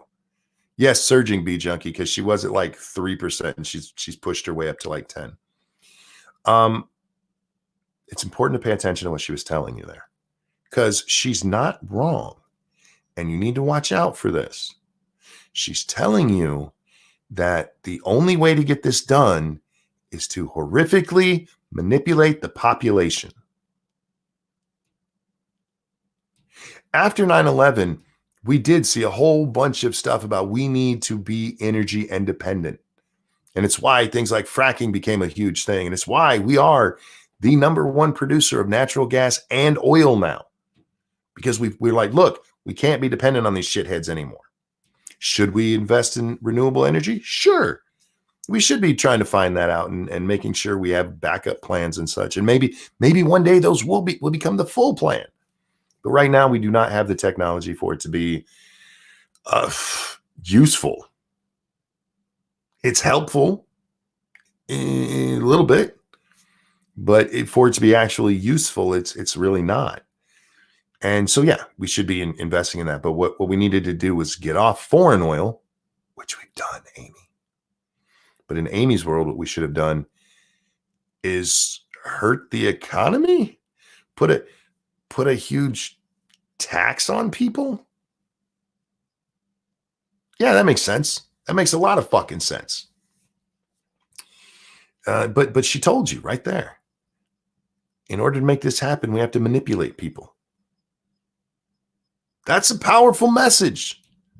It's a powerful admittance. That is something like, wow, I can't believe she just said that shit out loud. Because she's admitting to something that you probably shouldn't. Now, she didn't say it that way. She didn't say it that way. Because, she doesn't want to be too honest. But yeah, if you want to push this nonsense, you have to manipulate people into it. What's up, Jack? Yeah, same old. How you doing?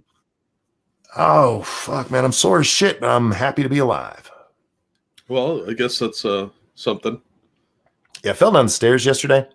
Jesus. Yeah, and shit happens. But after we stopped talking last night, I went and took my shower, and the pain just kicked in real bad. So went and laid down, and poof, man. I'm going to say this one more time. Guys, I do not recommend falling down the stairs. It is not fun. Don't do it. A non-Vitae Rex, thank you so much. We have the tech. People are scared of nuclear. You know what? Nuclear would help with a lot of it, with renewable. And nuclear is not technically renewable, but it would help bring down how much we're mostly using coal. A lot of the oil that we bring in, it doesn't go into energy factories. That's what nuclear would help with. This is our need to drive everywhere. Oh, anyway, Jack, we were just watching Amy Klobuchar tell us that after 9/11, Bush really should have instituted a cap and trade system, a carbon tax system. To fight the terrorists? To fight climate change and to get us off, that way we would have got off of foreign oil. No. Oh, she's fucking retarded. These people I know. have no idea how anything works. Jack, I heard her say it. She must know. No, I say dumb shit all the time. Nobody should believe that. Double check everything you hear, people. Wait, what? Oh God, is this true? All right, let's watch. We're on video time right now, Jack, as I'm going through some things that people have been sending. This is Nancy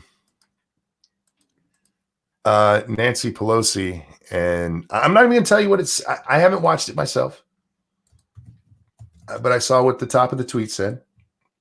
differences, as do we. So again, I extended a hand of friendship to him, to welcome him as the President of the United States to the People's House. It was also an act of kindness because he looked to me like he was a little sedated. He looked that way last year too. Wait. Wow. Hang on. Did she say what I? President of the United States to the People's House. It was also an act of kindness because he looked to me like he was a little sedated. He looked that way last year too. So, but he didn't want to shake hands. That was that. That meant nothing to me. It had nothing to do with my tearing up. That came much later. Oh, you just lied. You just lied. Okay. You extended your hand as a matter of courtesy. Would you disagree with that, Jack? I would say it was more for like professional courtesy. Professional courtesy. Yeah, exactly. Why would shaking somebody's hand help with them being sedated? It wouldn't at all. Huh. At all.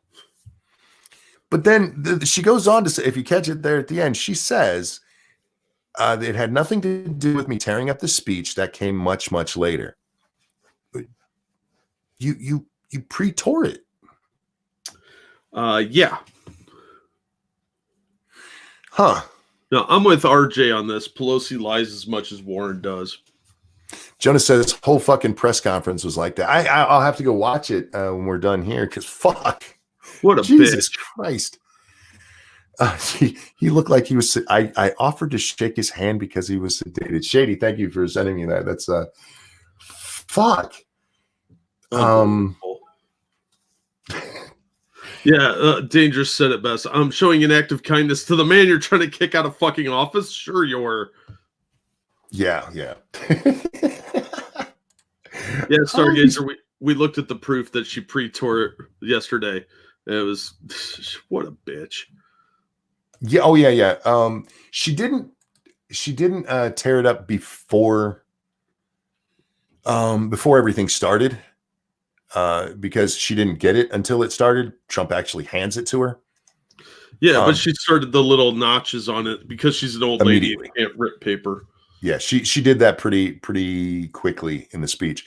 Kingslayer, thank you so much. He says it's not like she doesn't constantly look drunk or anything and coked out 90% of the time. When you do that much blow, everyone looks sedated. Yeah, you know, if you're comparing the two, she definitely looks like she's on way more drugs than Trump is. Oh God, yeah. Nut says, "Oh, I missed it." No, it was. We didn't look at the video. There's actual video, but we did look at the picture where you can see. Yeah, she had pre-torn those fucking speeches. Like, are you kidding me? Are you that goddamn petty? I think she is. Turns out, yes, she is. I don't. I don't have I didn't save the picture where we can see it. If somebody has it and wants to send it to me. Oh wait, did somebody message that to me? Somebody sent it to you, I think. I'm looking through my messages to see if I can find it, and I'm not seeing it. But yeah, you can see it quite clearly. Not only did she pre-tear it, she pre-tore each side of it. There's tears on each side of the paper. Razor pointed out the pre-tears on today's videos. Oh yeah, he did. On today's video. I saw that, yeah. He shows it. Shroom said he sent it to me. Now you tagged me in it, didn't you? You didn't actually see, tags are a lot harder for me to sort through because those is there a way to make it so you don't have to see every fucking like you get? It's not like I get a ton of likes. I'm not being like, oh, I get so many likes. I post so much. If I get 3 likes on something, that adds up very quickly. And so it just blows up everything that's here. I just assume everybody's going to like what I say. And then when they don't, I just don't care. It would make it so much easier to follow, people actually talking to me. Yeah. If I didn't have to see every time I got a like. Like I said, here it is. I found it. Yep, and it was just a tag. So here we go. Here you go, Nuts. You can see right here, those papers are pre-torn. And on this one, she tore it over here too. That's not torn on the side of this one, so maybe she just got confused on her tearings.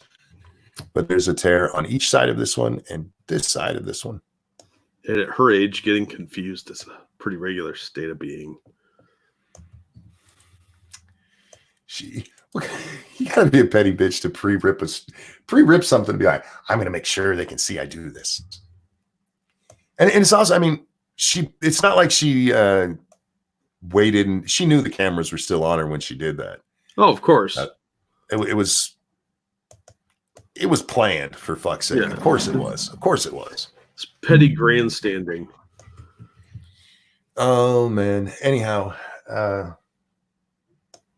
Jack, we somewhat have official results out of Iowa. I didn't look at the Nut says thank you. She was grandstanding. Yeah, she absolutely was. It was as much grandstanding as her sitting back there smacking her dentures.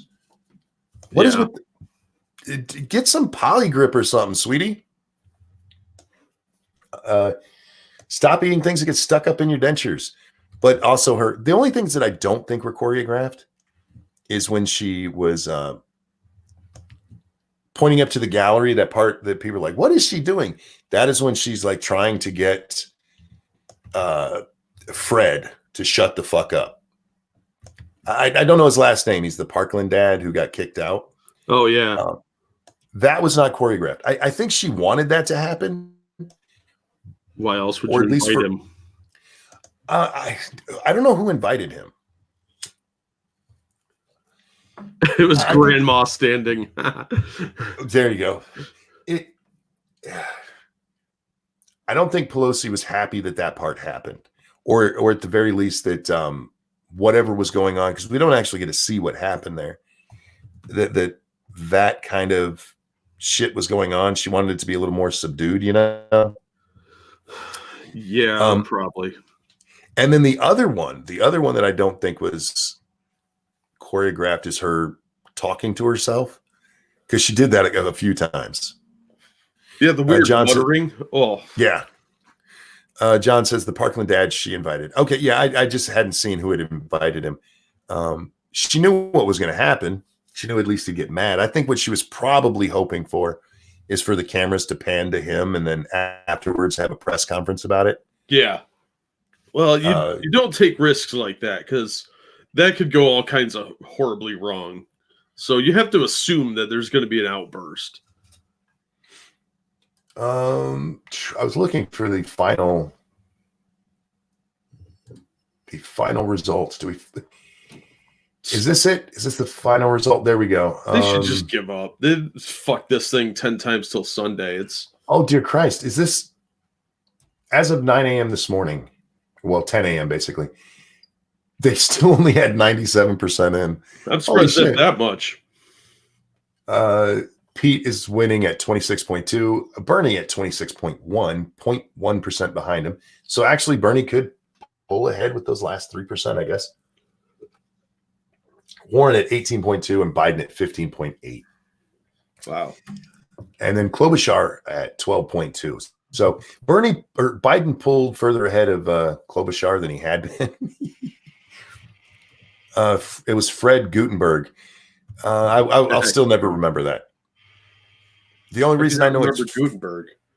The only reason I remember it's Fred is because the hashtag I stand with Fred was trending. I'm never going to remember his name. I saw a whole bunch of people. I'm going to get myself in trouble here, Jack. I saw a whole bunch of people. He's so brave. For what? Yelling? I do that all the time. I do that daily on this show. His story is tragic. It is, but that doesn't mean that you get to scream at politicians you don't like a big baby. His story is tragic. He lost a child. He lost a daughter. There's no bravery in that. That's not what brave means. It's an emotional outburst. It's not stunning and brave. It's just kind of sad and awful. Yes, Functional, I am stunning and brave. Thank you for noticing. All over Twitter, he's so brave. And not just talking about his outburst there, but he runs around the country and talks about getting rid of the Second Amendment. It's not brave. That's also not helping him heal. Bravery is living with the knowledge of what happened and that he lost his kid, and that's very, very hard to do.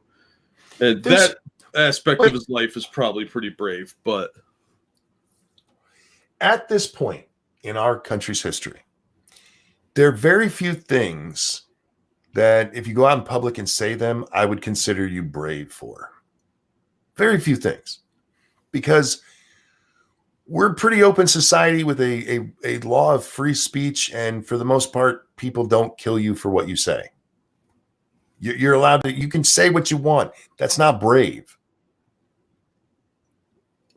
In fact, I would argue the opposite. I would argue the opposite, that in fact, this man is living in fear constantly. He's afraid all the time. Well, he's also not processing the emotions of what happened because he's keeping himself occupied with these gun grab things, his little speeches. He's not processing the tragedy that actually happened to him. I'd be willing to put money on that. He is using this as a distraction to keep from having to face the reality of what happened to his daughter. He's trying to fill that hole that's in his life with the admiration of people who are using him for their own purpose. Now, look, and those people are sick for doing that. They are. They absolutely are. But I mean, we talked about David Hogg a little earlier in the show. As much as I hate David Hogg and think he's a fucking moron, he's been used. He's a tool. Yeah, but he's willingly standing on the bodies of his classmates to get something out of it too. So I have no respect or real sympathy for that kid. He's a piece of shit. But I'm just pointing out that the people around him are just as fucking dirty and nasty. They're the ones that are like, look, there's some bodies you can stand on to spread our message. And him being the millennial that he is, he's like, I'm going to stand on dead people. Yeah. Well, like you said, there's a lot of things that we consider brave, stunning, and brave. And these things are not them. A real act of bravery is much more complicated and involves risk. You want to talk bravery? Look at that shooting at that Texas church. Yeah. Those people had balls. Yeah. That first dude who shot, that's a brave motherfucker. Yeah. He didn't duck for cover. He reached into his jacket. And he put himself in the line of fire. And that takes a lot more guts than talking. Yep. It's easy to say that what you're doing now. It's when what you're doing is considered illegal and can get you arrested or killed. That's more bravery than what you're displaying now. That makes sense. It's been a long day. No, it absolutely makes sense. I'm so tired of hearing, oh, you're so brave for what you're saying. No, you're not. Shut up. No, this is America. You know, like coming out 20 years ago, that was brave because you could be disowned and all this other stuff could happen to you. Now, a big fucking deal. They have parties for that shit. No. Yeah. The founding fathers are great examples of what bravery is. They risked everything to get independence, to get their right to speak, to regulate their own lives. And that took a lot of courage and bravery. They were risking imprisonment and death. These kids today, man, they have no concept of what bravery is. Not all of you, but, significant portion. You want to talk brave? An Iranian coming out as gay is brave. Yeah. Well, that dude's probably got a death wish, too. Unless he could fly. Stunning and brave. Yes, I know. Fuck. Yeah. Well, can we have a different adjective? Isn't there any other way you can support somebody that's so brave? No, because annoying tends to be controversial when you use it.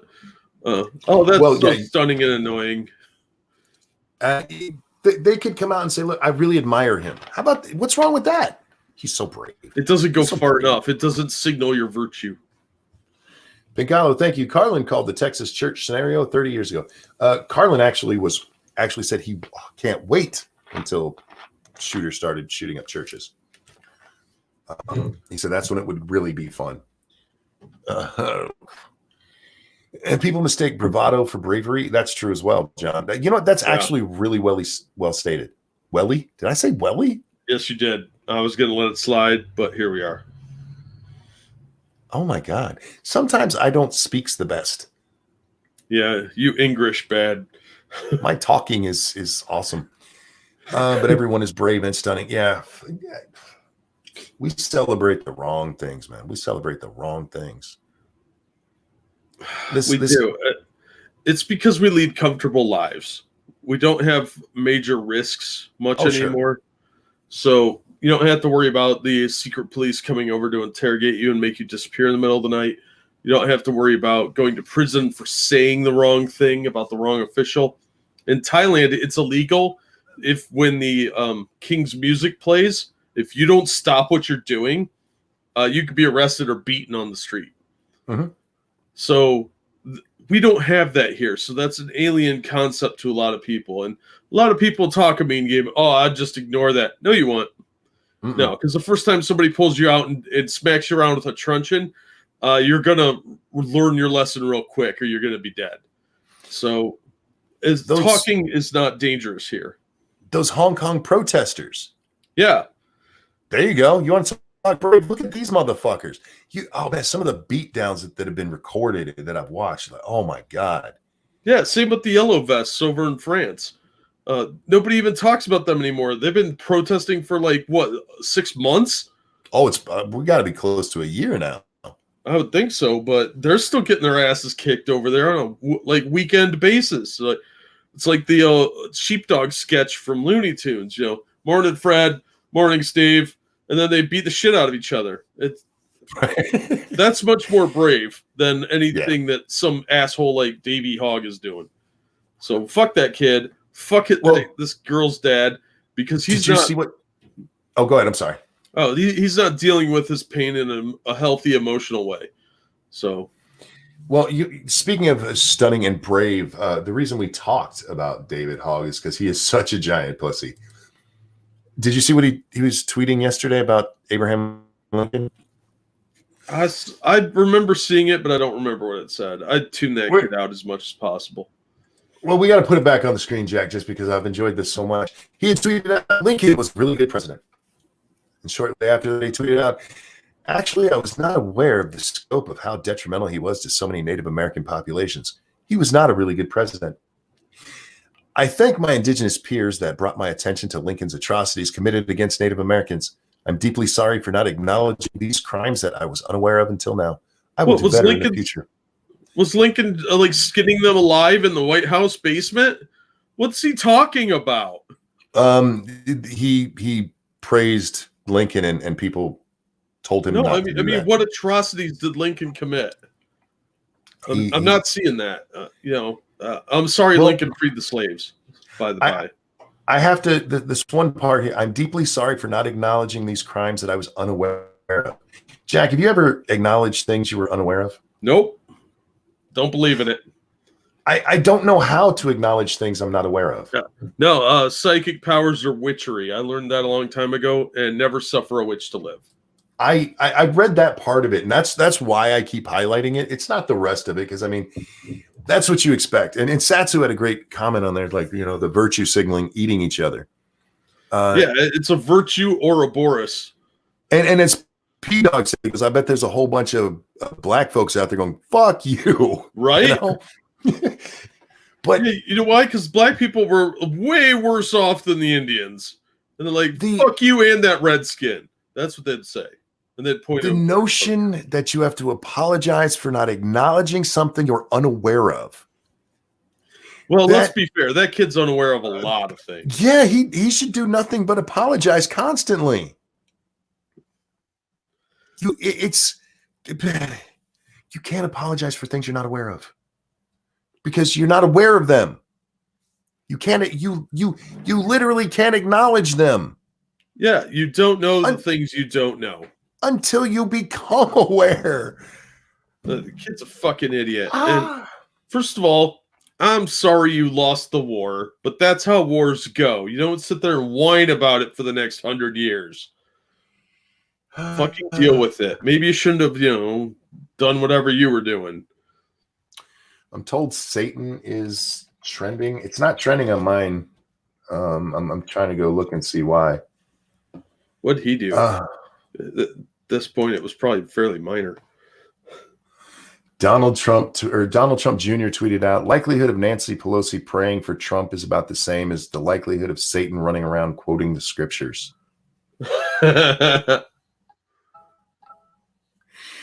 Well, there's a couple of problems with that, Don.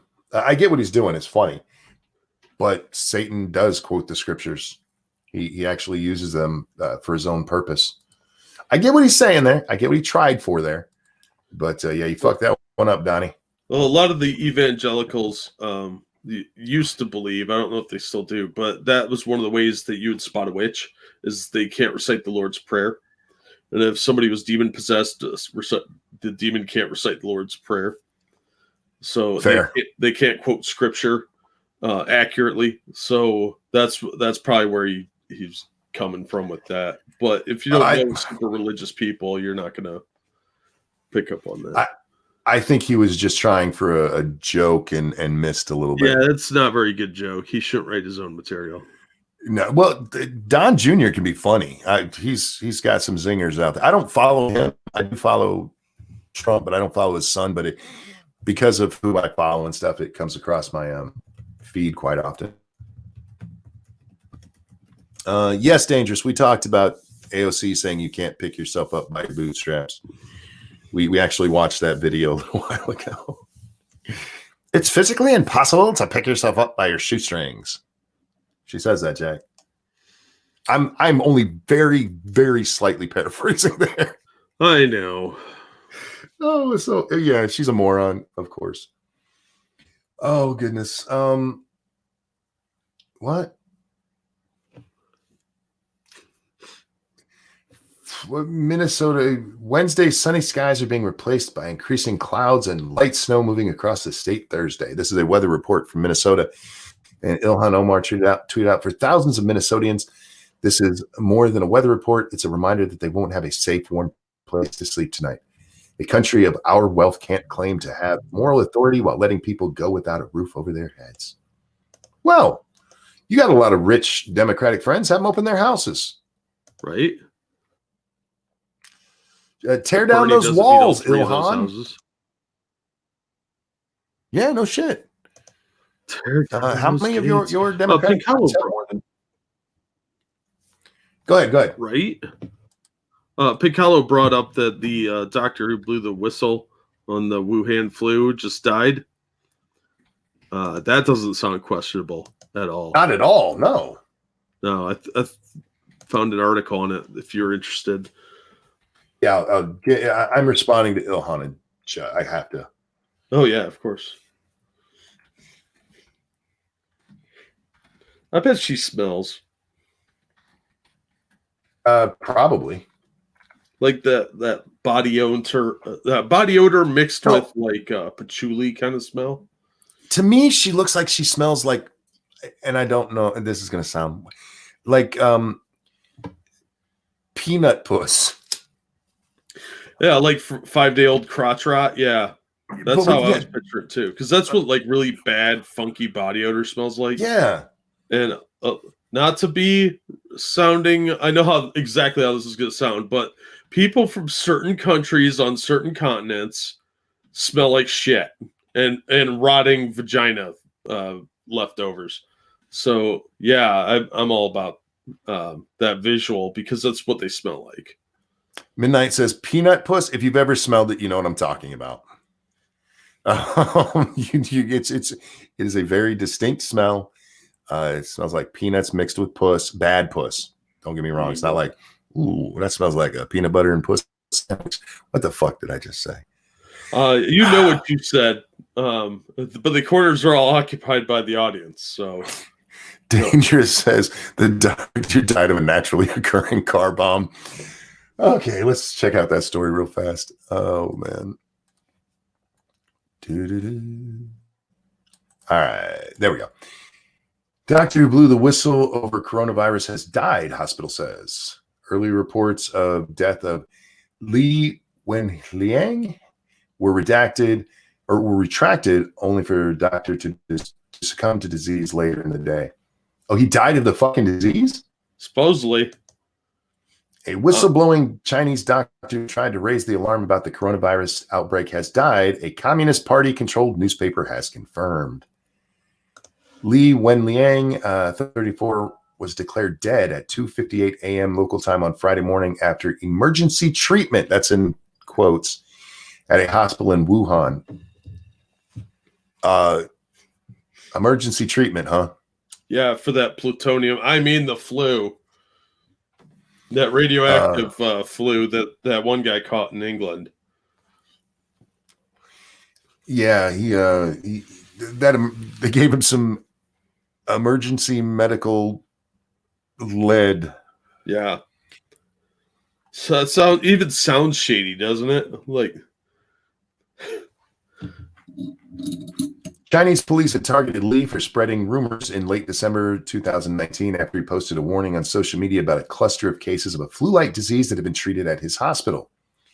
7 patients were in quarantine, and the disease symptoms reminded him of SARS, he said. He urged colleagues to wear protective clothing at work. 4 days later, he was summoned to the local public security bureau, accused of making false comments, and disturbing the social order. He was told that if he continued to talk about the disease, he would be, quote, brought to justice. And he's dead now, huh? Yeah. Mysterious, huh? He got the sniffles that sounded a lot like a double tap. Oh, maybe they've been studying Hillary. He got sad. Yeah. He was sad about the virus. Oh, there's an article in your DMs. I'm not sad either, Cynical Lindsay. Let's see this one. Come on, load up. Oh, this one won't load for me. There we go. Coronavirus whistleblower Dr. Li Wenliang confirmed dead of disease. The Central Hospital initially denied reports he was in critical condition before finally confirming he's dead. Well, there you go. Yeah, he got the Hillary virus. That's what they should name this thing, Hillary virus. Because it makes you sad. It makes you sad, especially in over there in the Chinese districts. Yeah, don't get the Wuhan sads. Remember, we told you guys this yesterday. If they're shot, even if they have Wuhan, technically they didn't die from the Wuhan disease. Exactly. I think that's why the numbers are so low. Yeah. I mean, it's China, so nothing would surprise me out of there. Yeah, exactly. I'm actually more inclined to believe the conspiracy than anything their government says. We're talking about China here, where, as far as we know, and this is confirmed by international groups around the world, they have actual concentration camps for Muslims. Now, yeah, the Uyghurs, yeah. Whether you agree with it or not, whether you think, yeah, that's how you should deal with Muslims or not, that is happening. And in our press, instead of talking about that, about the way the Chinese are literally working these people to death, working them literally to death, they report on people getting 3 meals a day in a sheltered area, waiting to try to come into the United States and calling that a concentration camp. Yeah, our detention centers are nothing like concentration camps. Even the Japanese internment camps were nothing like the concentration camps in Germany, which the press looked the other way on for a long time too, because it was an open secret about the concentration camps in those areas. And no one said a fucking word for a long, long time.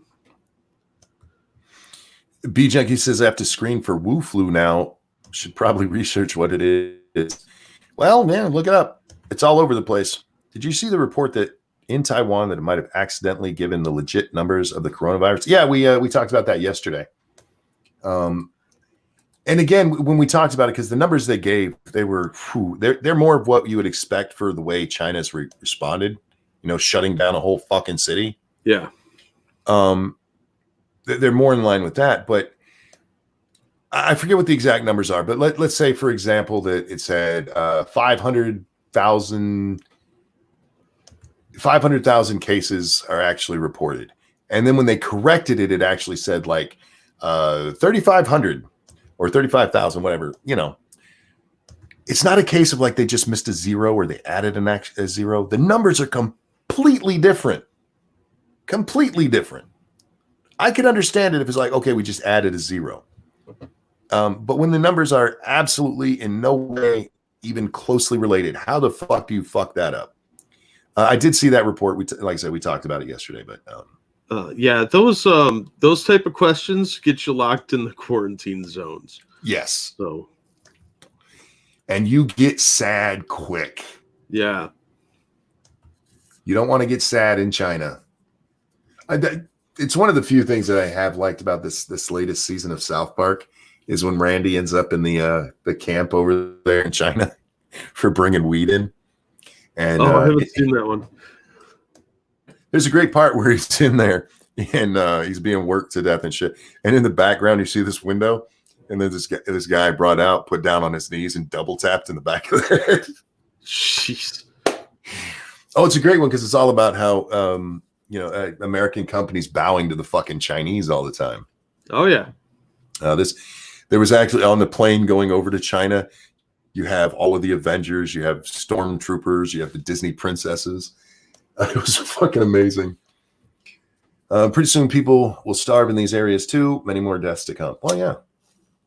Yeah, eventually they'll cut back on how much food they ship in until there's none going in. And they just let it burn itself out that way by just killing everybody there. I mean, you got to remember, these are communists. They've done that sort of thing before. Yeah, it's not. And once again, I don't. Viruses happen, you know. Yeah.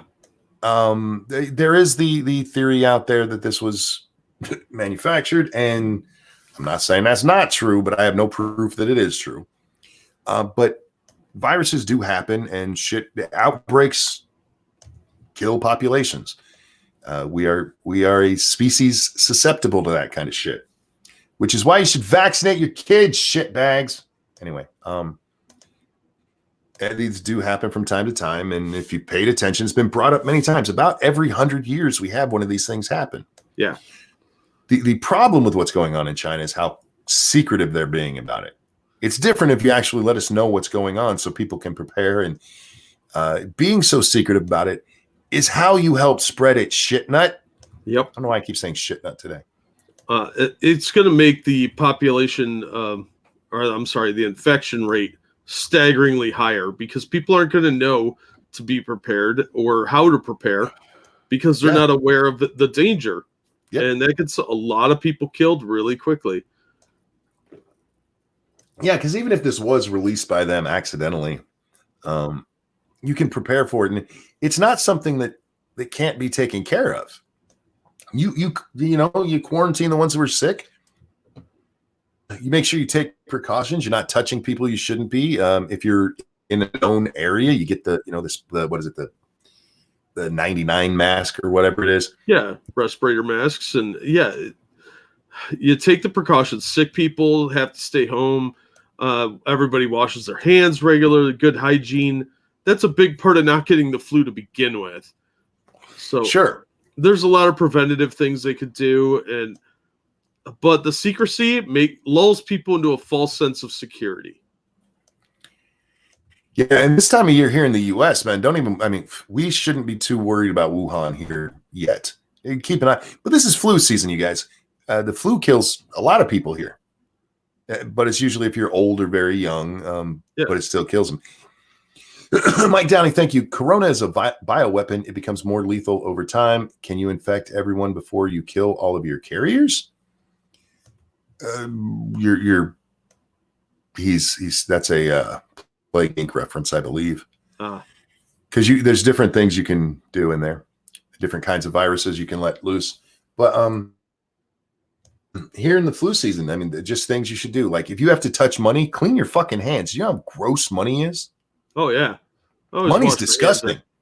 Yeah, after you do stuff like handling money or anything that's your phone, that sort of thing, go wash your hands. Don't pick your nose right away.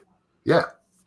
Like touching your face, especially your eyes, mouth, and nose are the worst things you could do because those mucous membranes are where the viruses have the easiest path of access. Yeah, and Assassin's right. A lot of this is they don't want to lose face because honor is a big deal over there, and something like a pandemic makes them look bad. This virus is not authorized to exist. Yeah, it's not in their manifesto right now. Yeah, the secrecy is the problem. You can contain these things. It's when you don't know that it spreads. Over here in the U.S., don't be too worried about it yet. Watch the news, but you should be far more worried right now about regular flu, the strains that come here. Because the flu sucks. Oh, absolutely. And make sure your electrolytes are up. Drink lots of fluids if you think you're sick. Stay in bed. Don't overexert yourself. That's how you overcome illness in general, is to try and take care of yourself. Too many people decide to go to work, they overexert, and then they got everybody at work sick, and they're worse. So Johnny Blaze says, I use my money for Coke. I mean, what? Well, Coca-Cola is not my preferred product, but you do you. Drinking a Coca-Cola right now. It's cane sugar.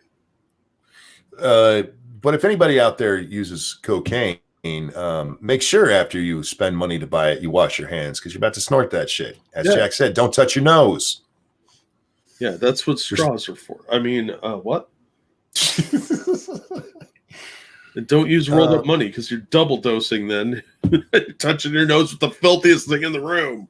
No shit. Cigar Chomping Penguin says, you want real scare? Come work at an Amazon warehouse where you handle all of the boxes from all over China, right? Oh my God, yeah. No thanks. You just need to bathe constantly in hand sanitizer. Caramon, thank you. Can't lose face. A couple million citizens? Meh. Oh, they don't care. Oh, yeah. Well, look at what they did in the old days with the, I think it was Pol Pot, seized all the farms. Yeah. And killed a bunch of farmers because they were either thought to be dissidents, and took a bunch of intellectuals and sent them out in the fields, and everybody died. They lost millions of people that way. I think Mao did the same thing. Ridiculous. Yeah.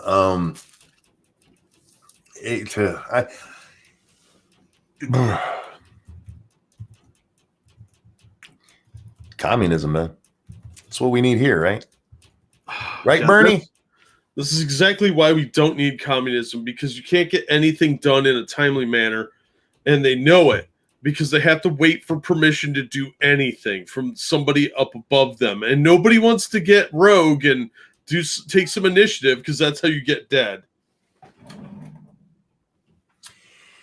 All right. I'm going to wrap up here, Jack. Lady Monkey's getting off work. I'm going to go have dinner with her, hang out with her before tonight's show. So, ladies and gentlemen, thank you so much for coming and hanging out today. Thank you so much for the donations. You guys are so very generous, and I really appreciate it. But I got to go now. I got to go see my beautiful lady. I've only seen her for like 5 minutes today, and I'm having a Lady Monkey Jones right now. Jack, anything you want to show? Nah. Everybody knows where to find me. So. Don't forget to go check out P Dog Knight's channel. He was here with us earlier today. I'd like to thank him. And Jack, thank you so much for joining me. Always a pleasure. Everybody, thank you for coming, and have a wonderful Thursday. We'll see you later. Bye, everyone. Oh, I forgot to say, tonight we're on Satsu's channel, 9 p.m. Eastern time for Lords of the Night. Come watch. See you there. Bye, guys. Bye. This is my song.